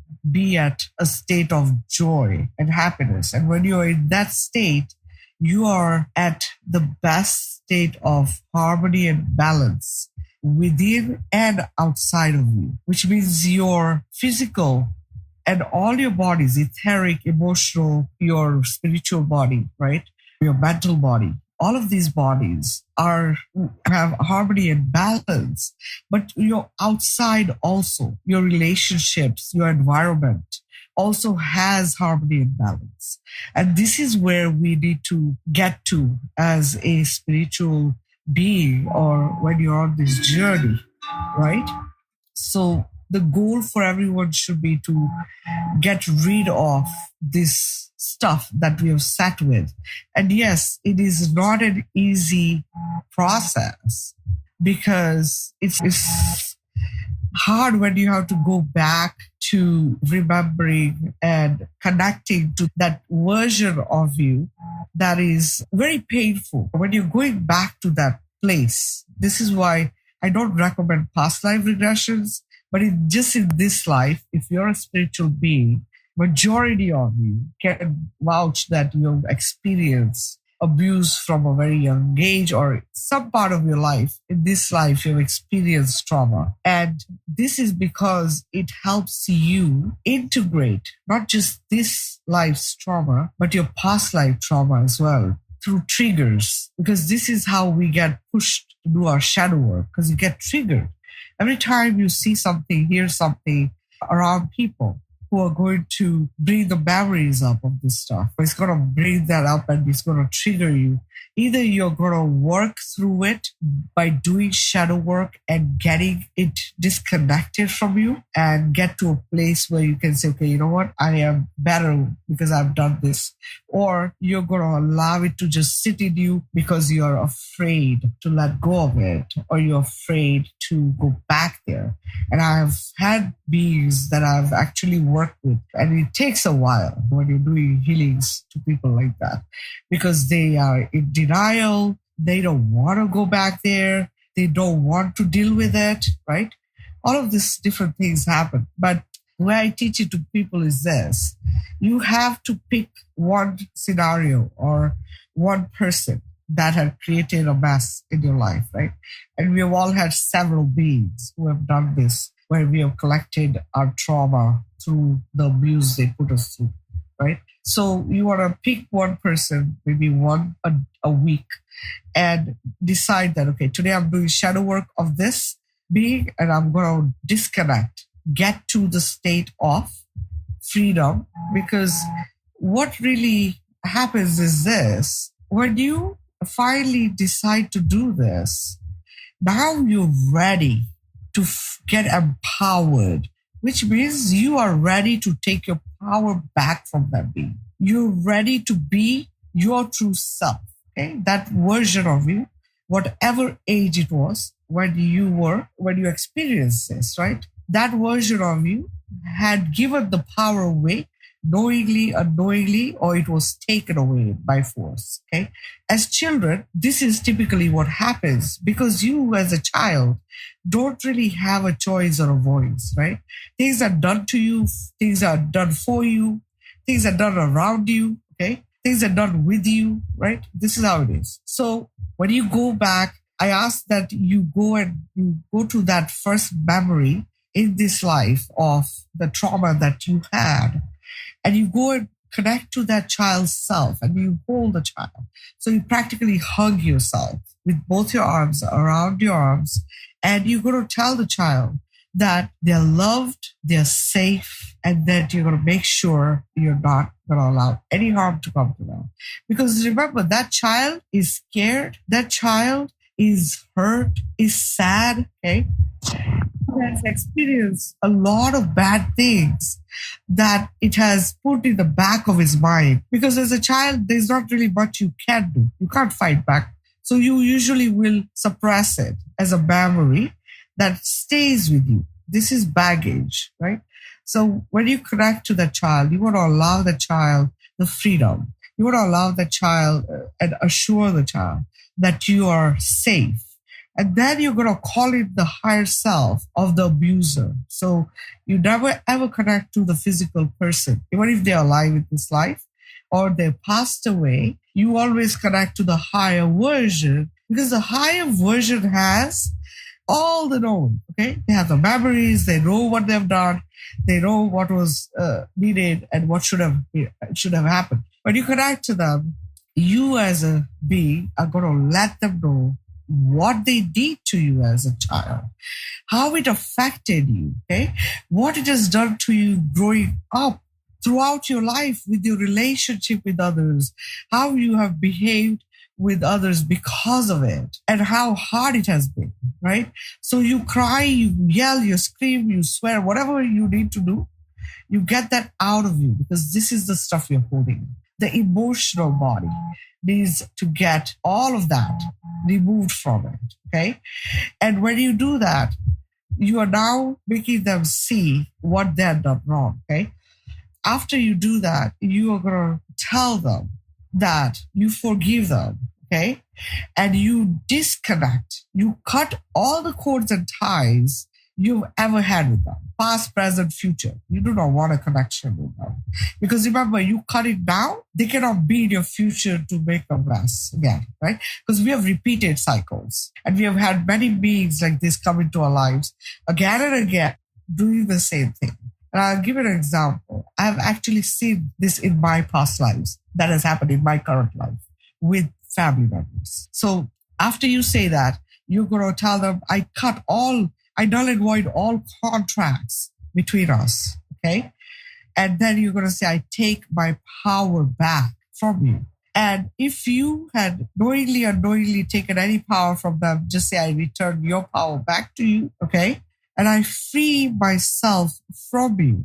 And then you want to take the hand of that child or whatever age it was that you are, and you want to walk away from them. It doesn't matter if it was your parents, it was your siblings, your aunts and uncles, whoever it was. It's time to walk away from them. It's time to disconnect from them.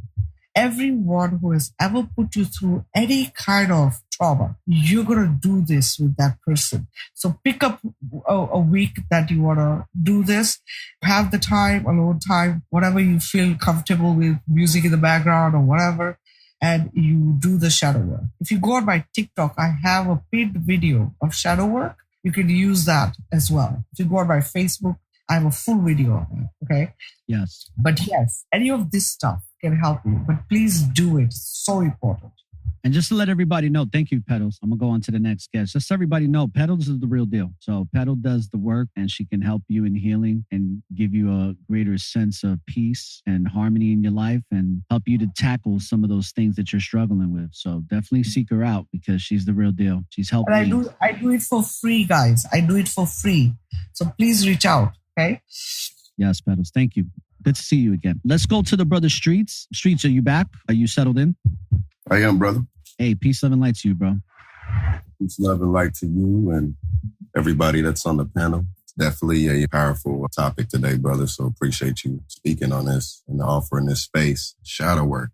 Literally in the process of doing that right now on many different ways or in many different ways. And you can say different levels, but it's the levels within myself that I'm tackling now. And it's due to some things going on recently. But all I can say is going through this process, even dealing with a lot of pain, dealing with certain remorse and dealing with overthinking and times where you can't sleep, you're keeping yourself up. And there's all kinds of stuff that goes on when you start to realize there's parts of you that need attention and you need to be very gentle with yourself. And this world keeps us on automation quite often to where we're constantly moving, constantly doing things, and we don't make that ample time for ourselves. But it's so important because it's what's going to keep us moving forward. And during the spiritual experience, there's that human part that we're dealing with as well. And it's the integration that my brother's speaking on that eventually comes into play once you start to see that there are things that only you can take care of, that only you can make time for, and the time is now to do those things. And when you haven't been listening, it gets to a point where life will bring certain things or certain experiences to an abrupt stop just to make you pay attention to what is actually going on. And that is still your highest self working on your behalf. So what I'm learning during all of this is don't be so critical on yourself. Really give yourself the utmost respect and honor yourself and be gentle with yourself. I'm going to keep saying that because you are doing the best that you can. And just make sure that you take accountability for what is actually going on in its rawest form, right? If we're all going to be truth and we're going to live by truth, that starts with being honest with ourselves completely. How do we feel? Why do we feel how we feel? And if we can't find that answer, go to different places where you can get some insight or some understanding, however you choose to translate it, on what is actually going on. Because the thing about being in this is it's still very powerful. It's still very energetically connected. Like even during your most darkest moments, you're still magnetizing towards you the experience that's going to help you propel through that. It's about you being attentive or aware to what is actually going on at the time and paying attention to things around you, because your mind will put you in a place where you're barred away from the enlightenment or the understanding that's sitting right in front of you. And it's because you're allowing yourself to get consumed in trying to change everything at one time, when it's a moment at a time. It's one part of yourself at a time as well. And there could be one part of yourself or a certain energetic relationship that you have with several different experiences, which is that trauma thing, that triggered aspect. Like I was explaining this to a sister last night and she asked me to re-explain it. And I was like, this is what I mean. And this is how I operate from experiences I've had in the past with individuals or people. For instance, if I had a certain experience with another individual that created a certain type of energy or feeling, right? My subconscious, my soul, my spirit, my heart remembers it. Even if I move forward and I haven't addressed it, talked about it, or expressed it in any type of way to anyone. Now, this current or recent event with another individual brings up the same type of energy. And now I feel triggered, as if that past experience is going to unfold now and something is going to happen, right? There's times I've felt like that, let alone this is an experience where somebody I was with this was their whole life pretty much. And it was like down to the point where even the most subtle movements were a trigger. Even the most subtle gestures, even the most subtle commentary was a trigger. And you start when it's a relationship like that, it's like the saying that my brother plays, right? You shrink yourself down to a certain level of compatibility with these individuals, which hurts you even more. You can't do that in no way, shape, or form. There is no way you should be doing that. And if it's that bad or that toxic, then no matter how bad it hurts, it is time to move forward for your own best interest. Because obviously, I take an accountability. There is work I had to do myself as well. But the more that I start to sit back and realize it shouldn't have never went on that long. And it's because the way that I came into this relationship before everything started, I had a different intention. I had a different type of energy when I came into this relationship. And I feel like moving out of this, that's the same energy that's what I've been coming with. And I've been showing myself so much more growth through all of that. There's things that I've been doing even recently that people, they wouldn't fathom why I chose to do certain things or the way that I did it. But it was because I was working through my shadow work even towards the end, right? Even us not being together anymore, I made sure that the foundation that they had was stable, because regardless of where I was going to end up after this, I had a supportive place and a loving place to come to. So the least I could do is make sure they had a foundation, which is me basically giving up everything I built or we built together in order to make sure that they have a safe haven during our split up. I'm literally in the basement of my mother's house in my new studio area, which is still coming along. I still got a lot of work to do in this place, but I got my place set up. I got my speakers here. My microphone is actually on. So I'm slowly but surely moving towards a shift that is necessary. And though things hurt, I'm still taking one day at a time, repairing myself and doing the things that I should have been doing and that I was not making a lot of time for, because what we have while we are here needs to be shown to the world. And this goes for everybody. That's why I'm even talking about all of this. I'm being very vulnerable to the point I could cry. I want to cry now, but I'm here because I love me and I love you all. And I want to show you that it's going to take that vulnerability and courage and strength to move forward regardless of these adversities. Because there's people that's going through this right now. You know what I'm saying? There's a lot of people going through this. Yeah. I can feel it in this room. Yeah. That's probably why I want to cry. You see what I'm saying? And I'm just being honest. So I don't want to go on too long, but I just want to speak on the real time aspect of the shadow work, because there's a lot of people doing that right now. I want to talk about the real time, like when you're actually going through it. You still have strength. And if you have a supportive system around you, or you have found one, spend as much time there as you possibly can. Take what you can from these gatherings of these communities and implement it, because wisdom is experience and action. Because wisdom is taking what we have and implementing it. That is true wisdom. Because once you experience it yourself, whether it's a translation when you're telling it to somebody else, it's still something that you felt, you had to touch, you were able to taste it or smell it. So I appreciate you letting me talk, brother. I appreciate you. It's always an honor to be here. This is a powerful episode, and I'm here in the background listening, brother. So you can drop me. I made you a moderator, by the way, today. Ashe. Are you going to be available to talk with me later? Yes, sir. Okay. I will reach out to you. Ashe. Do you want me to take you down? Or I didn't hear if you said you wanted to be taken down or not. Yeah, go ahead and take me down in case somebody else need to. Nobody wants to come up, but if somebody does, I'll choose you to fill in the spot or make room. Thank you, brother. As always, appreciate you. And thank you for being so transparent and vulnerable. And that just goes to show that you're powerful. Vulnerability is a power. It's not a weakness. I'm going to continue to welcome in the guests that came in the proper order. So the next person in line is the brother Hippie 42. Hippie 42, peace, love, and light. Welcome to the Network of Awareness. Grand Rising, my brother. Grand Rising to the panel and everyone in the chat. It's good to see y'all here. Very powerful episode today, and I'm looking forward to listening in. However, when I'm done here, you'll need to drop me because I have family coming over. We're going to have a big cookout today, so I want to make sure I'm preparing for that. I just want to emphasize, I'm following up Pedal and Streets. It's okay, what's left? But I want to emphasize the importance of grounding and meditation. I find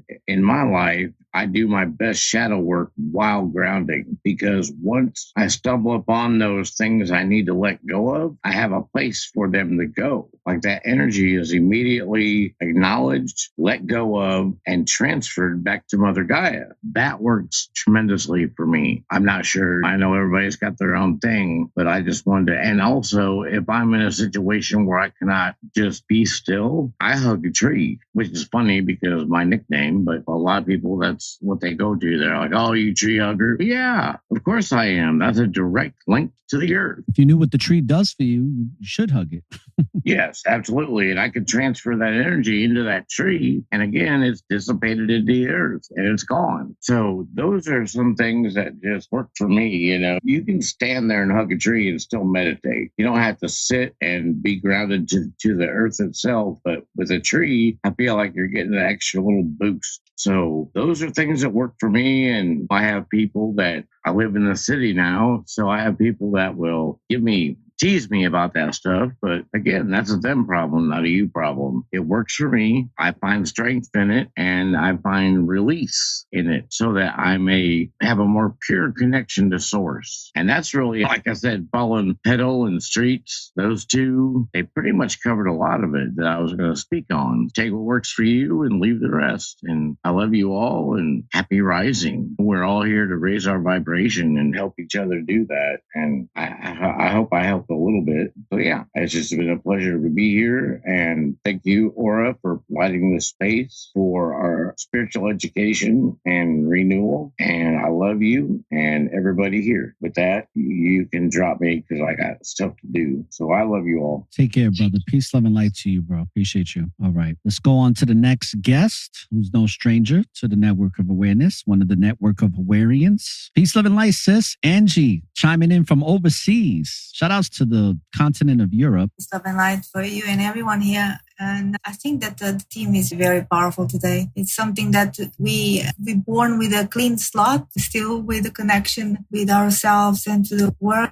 We do not have guidance because we have guides that they still trying to understand themselves and to pass throughout their own ghosts. So it's just hard to find the connection with ourselves when we don't have guides that will connect connect. And that string has been cut from generations to generations in order for us to be better zombies, better just to do what we told instead of to do what we feel that is right to do. But instead of we do it, we fear that we will be told off or we will doing something wrong because we are not in the collective of the physical world instead of being the collective of the astral and spiritual world. So we do not have connection with our own selves because we do connect to a matrix that is made for us to be all zombified and do what we told instead of do what we know that we should be doing. So it's hard to actually find that connection and the connection to our inner selves, our inner child. Never lose that inner child because that inner child gives you everything. When we are pure, when we are still getting not affected by everything that is material, we still play with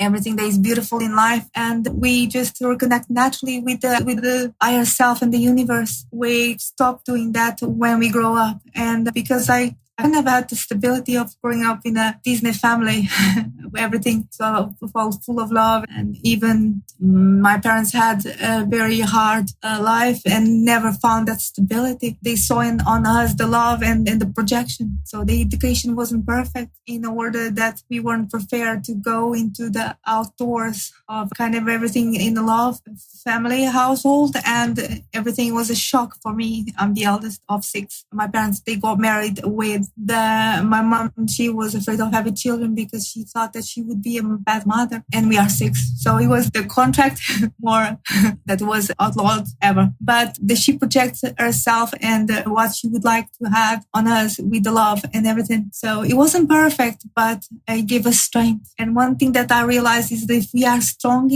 as a child and have a voice and can be ourselves and work within our creativity, that makes us stronger as well and makes us think and critical. And I think that's very important for it in life, is to be critical and not let yourself go by the collective that tries to move you into doing what they want us to do in preparation for a place or a job that you will have in society to generate income, instead of generating knowledge and what you've been come to do here in this realm. So for me, it's very important, the calibration, auto-calibration. It's like a car. You have to go to MOT ever since and when. So you can see it as a self-MOT, a self-calibration that you have to do once in a while, because otherwise you will discompensate. So more we do that, we get reconnected with ourselves and our true purpose that we came to do in this place. So that's the shadow work that I've been doing all my life. And my issues is always with men, narcissistic men. I never had much luck in that field because I saw everything as princess and prince in Disney World. So in reality, it doesn't happen like that. Up till one day I said to myself that I was not going to accept nobody that would not see me as I am, and I would have to change or be less than I am to anyone else. So it's a stand that you do in life, and that you actually say to yourself, enough is enough. I do not want this, and I'm not taking more what I know that I don't. We know always what we do not want than what we want. We know what we want, but not its shape or figure. We never know what it is. We just need to be open into it, because if we close ourselves, we might leave good opportunities to go away as well. So it's by fear? No, by being open and be aware of our environment, the vibrations that we feel. Be honest with ourselves as well, that we can recognize our own self-knowledge. Because we have a mind and we have a consciousness. The mind claims the body. I always say this, and the soul claims the consciousness. So they both connected. As you have a right hemisphere and a left hemisphere of the brain, you do have as well a conscious and logical mind, which is the left part of your brain. And you have a creative and emotional bit, which is your right hemisphere of your brain. That's why you write with your right hand, and people was pursued when it was left-handed, because you are more intuitive, more emotional, more creative. Nothing is done by accident. So just be aware of everything, but more important, be aware of your own self. Feel what, be honest with yourself and what you feel, not blaming no one else and not trying to get excuses, because then is when we get in the web that we own design in way of project one more mask, one more persona that we do not accept ourselves. And so we project to a society, trying to end up to believing that we are that persona because we do not want to face it. And in order to others believe in us, we have to believe in our own lies we project. So it's important to know what's real from what's not real, what is our authentic selves from the selves we do have to project into the world, independently if it's for self-protection or not. I tend very much so just create a bubble, and just in my circle, it might be not very big, but it's very consistent, and one gets in and surely gets bonded and strong throughout life. So not volatile, and everyone is always free to go their own way with respect, consideration, and a lot of light. So I wish all of you a lot of love, light, and gratitude for all of you being here. And we all part and all interconnected and individual make a strong collective. We just need to get to know ourselves first and see through our own eyes, the ones that we don't see, but that we can feel, the third eye. Thank you so much. And Grand Rising to everyone. Yes. Thank you for sharing. Supreme Grand Rising. And the attitude of gratitude is always appreciated. It is a superpower, having an attitude of gratitude. Gratitude is a superpower. So thank you. Thank you for sharing all that and for sharing that wisdom from your higher self. And let's keep this unity consciousness collaboration going, where here on the original Unity Consciousness collaboration channel is where we pursue knowledge for the purposes of having that knowledge meet our authentic conversations. So let's go to the sister, Noelle Elion. Peace, love, and light to you, sis. Welcome. Grand Rising, everyone. I don't know how I follow that, Angie, but I will try. As far as shadow work is concerned, I definitely think it's important to delve into your inner self. You absolutely do heal your inner child. And I go to the supermarket and I sing in the supermarket. I don't care if people see me. I dance because I'm being me. When I think healing the inner child, having a healthy inner child brings back the imagination. And we need that in order to usher in a new world, a better world than what we're experiencing now. But one thing I do want to say is we don't need them, the proverbial, they need us, right? We're manifestors. So let's get our inner child healthy and happy, and we can get back to that imagination. Thank you. Thank you for sharing. That's right. They do need us. They've been using us to siphon off energy from us for eons.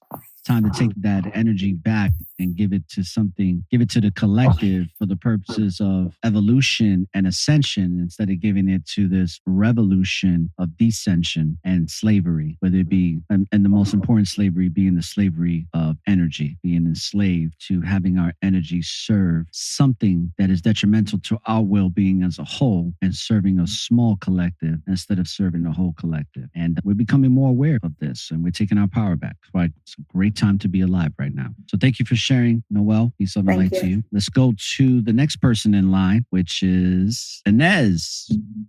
Hello, everyone. Hello. Thank you for having me. So I have good news for you guys. I was talking to Aura. I am teaching a certain class. It's called ET Practice. It is Evolutionary Transformative Practice. I have around 3 decades of working on myself. I was always a practitioner. I wasn't pay attention too much to theory, philosophy, beliefs, disbeliefs. I just wanted to solve my issues. I was depressed. I was unhappy. I was always, when I was meeting religion or a new age, certain ideologies or martial art or whatever, I was just looking for practical side of it. Give me some practice. Give me some techniques. And I wasn't lazy to do it because I was unhappy. I hit the bottom of suffering. And that's very good when you have that tendency. Just you want to practice something. You want action. You don't want just to talk about something. Many people just find comfort in talking about things, but without action, there is no any really improvement. And for these 3 decades, I tested all kinds of stuff. And through these 3 decades, I was constantly improving. First, I was like Hare Krishna for 1 year. I was a monk. Hare Krishna monk. Before that, I was a Muslim because I'm born in a Muslim family.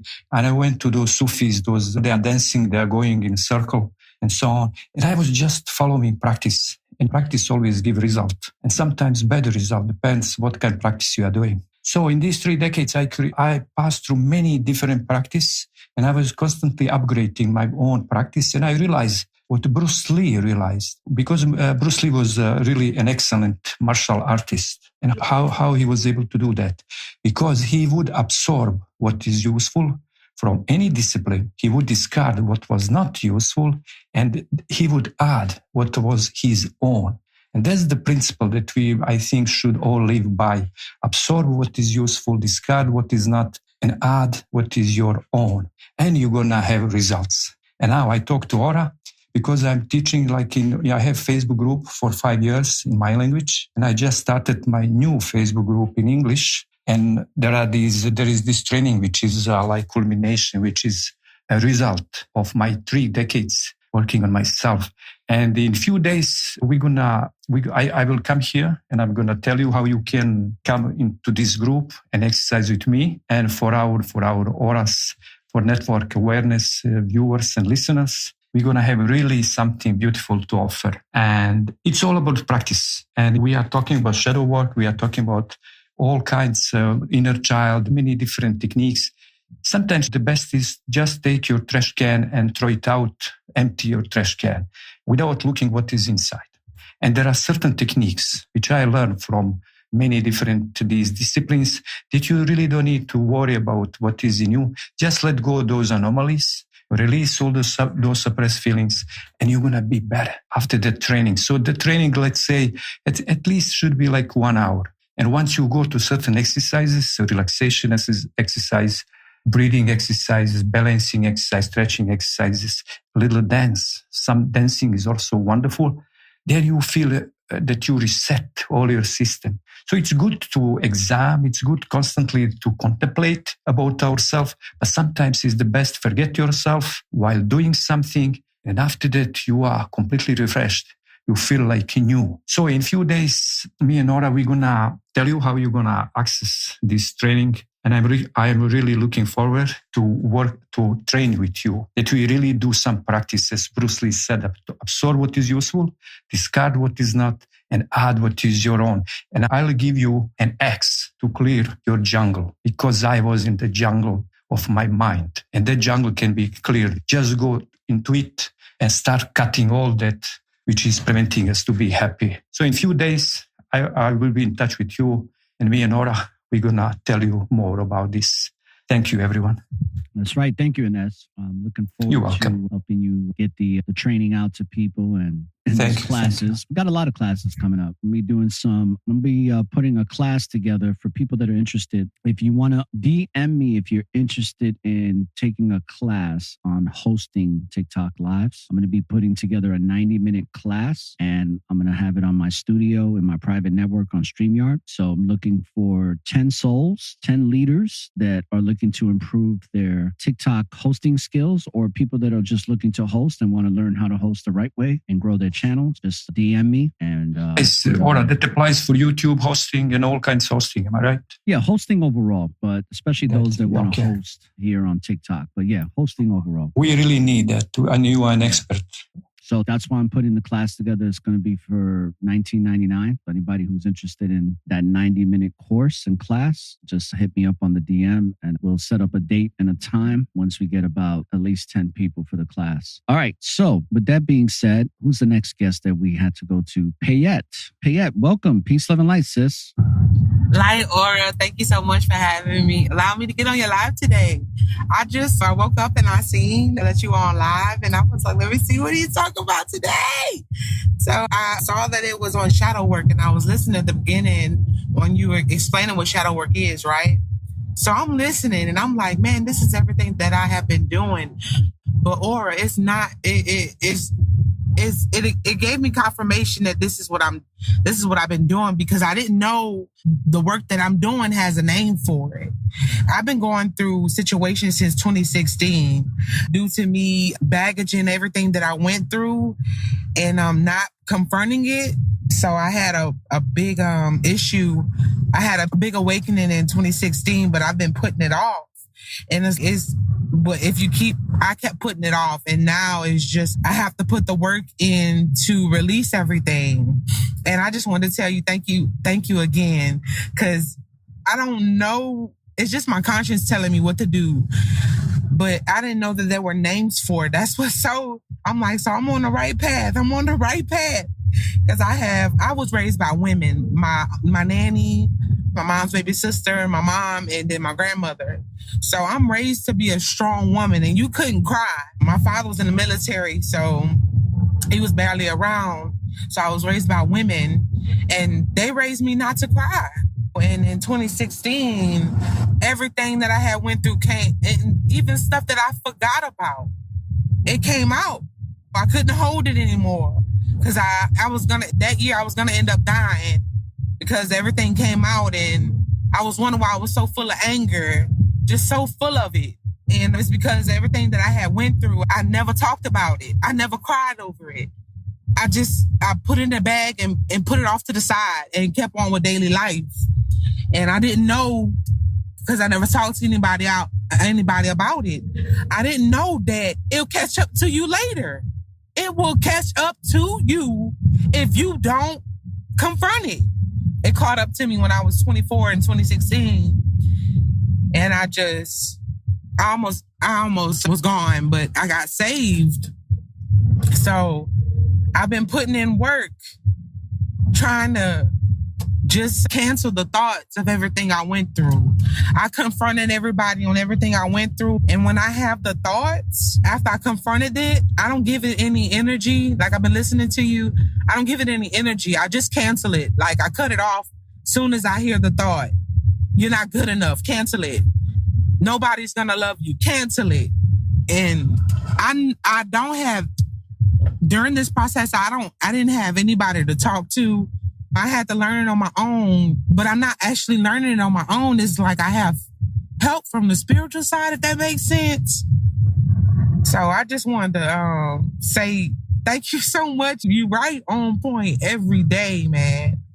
And I've been listening to you this week is my first time really listening to you, and I'm just really grateful. Every time I get on TikTok, even the days you're not here, I'm like, man, he's right on it. So I am, and I'm going the right direction. This is right. I'm not crazy, because people think when you're going through this process, people think you crazy. Because you're not like them no more. So they think that you odd. And I just wanted to say thank you. And since I've been listening to you, I don't feel alone, because you really feel alone when you're going through the process. Because you don't have nobody to talk to, and people feel like I can't help myself, so how can I help you? So I just want to thank you, because I don't feel alone no more. Thank you for letting me speak. You're welcome, Payette, and I appreciate that you're having this experience and experiences from listening to these lives. And this is what Unity Consciousness Collaboration is all about. And this is what I've been doing for a long time here. So I'm happy that it's having a positive influence and effect on your life, so that you can become more empowered in your critical thinking and be more self-empowered in living a peaceful and harmonious life, as we should. It's our birthright to live in peace and harmony. And it's our birthright to live on a planet of abundance instead of one that is projected in scarcity. I'm glad that you're having that experience, and always good to have new people come on to the Network of Awareness. So I appreciate that. And yeah, this is what we do. This is what we do all the time. You can ask Streets. Is this not what we do all the time here? This is what Streets does, by the way, too. So Payette, see the brother Streets, follow him. So when he goes live, you can have a similar experience like you're having here. I'll say, brother, this is life. Thank you, sister. And so much love to you. I just want to say that I love you. You are appreciated. You have always been enough. And everybody around you, slowly but surely, so be patient with yourself, slowly but surely will see you for who you've always been. Because you're walking into a life where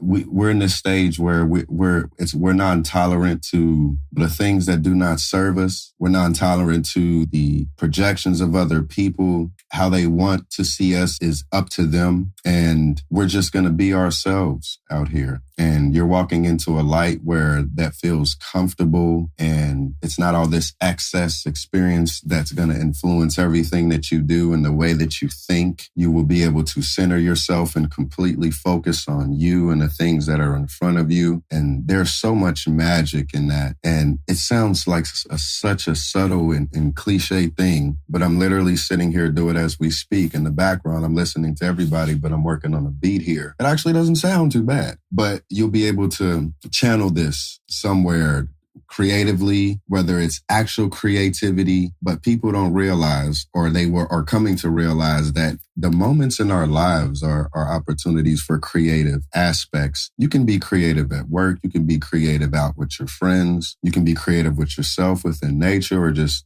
having me time, doing the things that you want. This life is our adventure. We can make this thing magical by stepping into our own personal space, our own world, and going and treating it like an adventure. These games and things that we were playing growing up, they weren't lying to us. We're realizing that we have always been magical out here. So I just wanted to say that to you. There's so much love I have for you. I was listening to you speak, and my heart is just warming. And I see myself in a lot of people that I hear speak on this panel. You are all my brothers and sisters, and that authentically. I love you all. And not to drag out that my brother Aura, but you're right. This is what we do on a regular basis. Offer a space where you can come in, literally take your shoes off at the door and hang your coat up on the coat rack and just relax and have a comfortable conversation within the community. And we're all conducting ourselves in a way where we are bringing alignment and harmony to humanity, because what happens within us expresses in the exterior. And in turn, we magnify and express it outward in a magnitude. So love and light to you all. Thank you. Yes. Conscience is our guide. Peace is our shelter. Beauty and perfection is our way of life. Thank you, brother. And I don't really have much else to bring out in this topic of discussion today about integrating the higher self with the shadow self. But I will say this, and I'm going to give the panel an opportunity to say their final comments, and then we're going to wrap it up, just because I'm going to do some grounding, go in the backyard. I may come on to other people's lives, depending on who's on, and just chill out for a little while and do some grounding and centering and self-reflection and just be at peace and harmony, which I'm going to do right now. But before I do that, I just want to say this, and I'll leave off with this, and then we can let the guests say their final comments for this live. And it's this, is that shadow work is a very transformative process that never ends. I've had some people come up here early on when I first started doing lives. And I remember the sister asked me, I can't remember her name, but she said, "Or when does shadow work finish?" And my answer to her was never. It's a never ending process. It's a never ending process that is transformative and that is absolutely necessary, because it's the process that holds the potential to heal the inner child, confront the subconscious, and achieve a balanced integration of your higher self and your shadow self. And when you do this, and when you embrace the light and the darkness within you, you create a life that reflects your true essence, and it really starts to embody all of the qualities that you possess within your higher self when it comes to that wisdom, compassion, and unconditional love that gets integrated with the shadow self. And the shadow self turns from a negative into a positive, because when you're embarking on the journey of self-discovery and doing the shadow work, the things that you have to keep in mind is that you have to be courageous. You're going to be challenged. It's not easy. You're going to have to be patient with yourself. And you're going to have the willingness and the confidence to explore the inner depths of your inner world. And the rewards are going to be very rewarding. They're not going to even be able to be measured. The rewards are ineffable, meaning there are no words to describe it. It just has to be experienced and lived. And it's through this process that when you achieve a deeper understanding and understanding of yourself, and you can heal those emotional wounds, you access the full spectrum of your human potential here in this realm, on this planet. And that only helps you to ascend from density into light. You become a lot less dense and more light. And when you need to be dense, you can be, and be in control of it and not let it take you away, make you become whimsical, but you become more deliberate in the choices that you make with the darkness and the light that you embrace within you, that you've healed from when it comes to the wounds that that you've held on to from childhood or from whatever other suppressed emotional or memory that you've laid dormant within the subconscious. So ultimately, shadow work is the path of self-discovery, self-acceptance, and inner peace and harmony. And that's what's going to allow you to live more authentically. So the message for today and the theme for today was to help my brothers and sisters from the same creator to cultivate meaningful relationships, not just with others, but with yourself. Become your best friend. Create a life that aligns with your highest aspirations. And how do you know what your highest aspirations are? It's when you're connecting to your higher self and you're having that inner dialogue with your higher self and having compassion with your shadow self. That's when you get to really understand what are your highest aspirations. And by integrating both, which is the higher self and the shadow self, you embrace wholeness. You become wholesome. You embody the true essence of your being. So with that being said, I'm going to give an opportunity for everybody to say their last words. And we'll start off with the brother Inez. Inez, any final comments that you'd like to share here on the Network of Awareness? Yeah. It's all about practice, because that higher self, through my experience and also what I heard from other gurus, I'm not guru, I'm just saying, from those people who know what is awareness. Awareness is just witnessing. It's like light. When you enter in a certain room, if it's dark, you don't see anything. So you're going to think, you're going to talk to yourself, all kinds of stuff is going to happen. Only the reason why all that confusion and you're tripping over the things, hurting yourself, hurting others, is a lack of light. As soon you turn on the switch and the light kicks in, everything is different. So we need to keep that flow of awareness.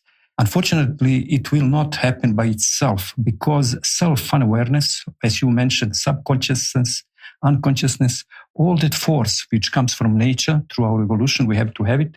All those instincts, they are taking over us. They take over awareness, and we go on autopilot, and we are just reacting to things. We don't respond to things because they are controlling us. But if I'm able every day to certain exercise, to certain training, maintain the flow of awareness, then I'm going to be centered, and I'm going to be able to observe when those instincts kick in, when those negative thoughts come in. And awareness will tell me in which direction I should go with my thoughts, with my reaction, and so on. So only thinking intellectually about this will not help. We're going to get more entangled into mind. The mind is taking over. As more we contemplate about mind, we spend more energy into mind. So the thing is how I can come back to the present moment, how I can focus to my senses here and now. And it's very difficult. That's why these certain disciplines like Buddhism, like yoga, like Taoism, like Tantra, they create a certain techniques that will help you to bring your higher self, that awareness, that light, into your body, to your senses, into this daily life. And soon that flow of energy starts to go through you. You're going to start how those instinctive, those suppressed feelings, all that which is in unconsciousness start to clear up. And you're going to feel better because the flow of awareness has such a beautiful frequency. It's joy, it's peace. Sometimes if you want a love, you can have a love, but you don't need to have a love. You can have happiness. It's already good enough.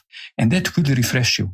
That will heal you. And that will give you enough intelligence to understand your inner world and external world. And with more awareness as you are bringing to your life, the life will become more and more easier, and you're going to feel better and better. The awareness is the key. The light which comes from that awareness will give us an opportunity to see things clearly, rationally, objectively, without any interpretation from our emotions or programs that we all have through our uprising and so on. So we are talking about awareness, and we are talking about practice on daily basis. So awareness has to be practiced, has to be trained, how to maintain my focus, concentration in daily life. And there are certain techniques which will help you to maintain that awareness easier.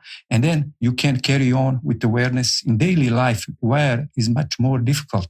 But without these techniques, without exercising awareness, we will not be able to come out of our mind, and we're going to be just a servant of our unconsciousness and subconsciousness, and we're going to be trapped in it, and we're going to feel miserable. When in reality, we are just blocking the flow of awareness through us. So that's my final unblock our awareness. Thank you. So I will be back. Maybe someone else can. Yeah. No, thank you. I just want to say thank you and appreciate you coming on here and sharing your wisdom and your Yes, you energy. can drop me. And Thank you very much. Thank you. Peace, love, and light to you, brother. You. Payette, any final comments for today's live? Hey, or no, I don't have any final comments. I just want to thank you again. And I follow the streets. So thank you again. I'll be tuning in. Okay. Peace, love, and light to you, sis. And as always, appreciate you coming on here. And thank you for being a new Network of Awarian member here. And peace, love, and light to you. Light. All right. Angie, sis, any final comments? Maybe a final poem? What would you like to share? Your final comments today? I'm going to, because I think that words are powerful, I'm going to project some words that I wrote in the poem. So this one is lost, only to be found. Lost in the paradise of life, my call I try to found. My inspiration comes from the depthness of my own self, no doubt. Trying to understand my essence to my divine I find, only to realize that I was found. That all along I was never alone or lonely. Uncomprehended in the outside world, but a new old world to be explored.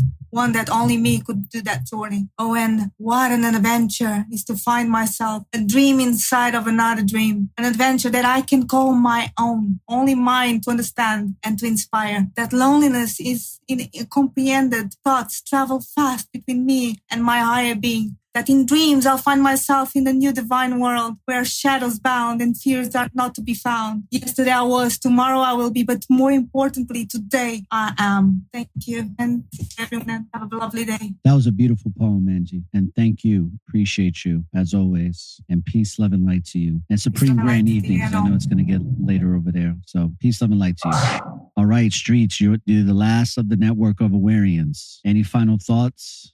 Yes, sir. I followed back Payette, by the way, sister. So you got to follow back. And my final words is be beautiful, male or female. Just be beautiful. What I mean by that is embrace every part of you. Stop judging yourself on every level for every single thing under the sun, whether it's sitting inside of you or it's something else that other people thrown at you. Only you know who you are, what you have to express in this world. And there is only an influence, which is going inside fluently to bring out the essence. People can influence you. It is merely that, but it's up to you to use these things as tools to be the resource for source, as my brother said earlier. And I was like, yeah, that's on point, man. There's a lot of similarities we have when it comes to just coming up with these words, brother. So we definitely got to work soon. But use these things and implement them into your life, your daily life. Take care of yourself. Listen to your body. Know that your thoughts are nothing but a river. They're nothing but a river of things flowing through. We have the choice on to magnify what is important. We can choose to grab things out of that river, or we can choose to sit back and observe and wait for the big fish to come. And then we take our bait out there and grab it. Whether that big fish is an idea or a poison to the pond, we can sit back and be the observer and choose to cast out and catch those things. And once we get a hold of it, do something with it, do something magical with it. Just like my brother Hippie said, if it's something negative or some stuff you want to get rid of, keep yourself grounded during that time. Give it some place to go. Reconnect with nature. Get out in the sun. Listen to the birds chirp and just the simple things in life. Bring yourself back to right now, because right now is definitely happening. And it's just doing this work and bringing yourself into a higher perspective allows you to enjoy life on a much deeper level, more intuitive level. And you will slowly but surely move towards this thing we call joy. And joy is to me personally, it's beyond happiness. It is something that cannot be shaken and it cannot be fakened. And I just appreciate you, my brother Aura, for having these platforms.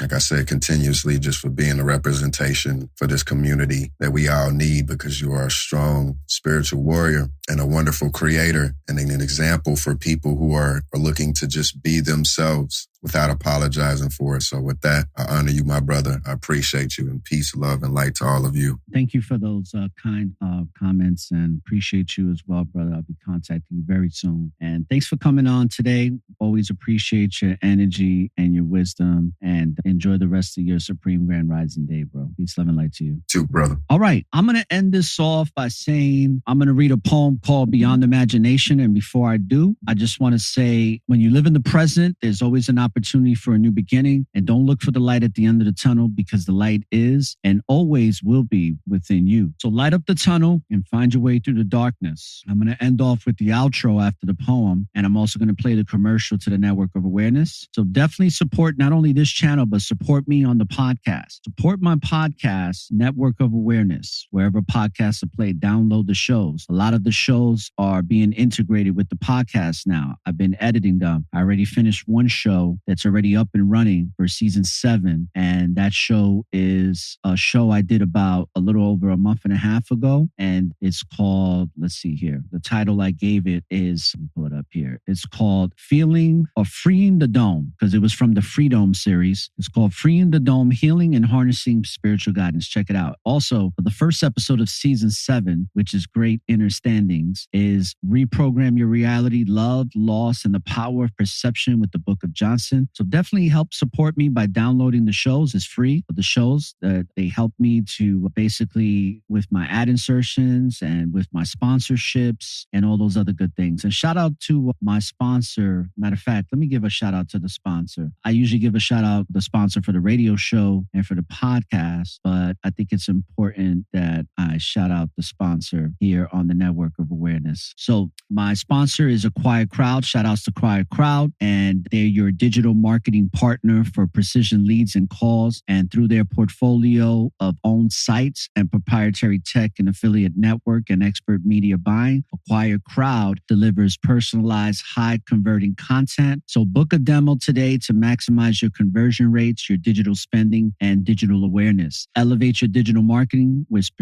precision leads and call generation today at acquiredcrowd.com. So shout outs to my sponsor, Quiet Crowd. And if you're looking to start a podcast or needs any type of audio engineering for any projects you have coming up or in any videography, hit me up at networkofawareness.com, or you can just shoot me a DM and we can have a consultation. I'm going to be setting up a link on my website for people to book appointments for me for free consultation to see how I can help them further in their ascension process through spiritual advising and counseling. It's a service I'm going to be offering, and I just want to get some feedback from some of you that are interested in these types of services. Also, if you do want to take the class on how to become a better host or to host lives, hit me up on the DM, and then I can set it up for you to sign up for the class. And it's going to be on my personal StreamYard studio, and it's going to be a private class for those that are interested. So if that's something you're interested, DM me. And I also am going to play the commercial for the Network of Awareness. And tune into my radio show. It was yesterday. We actually covered this on my radio show on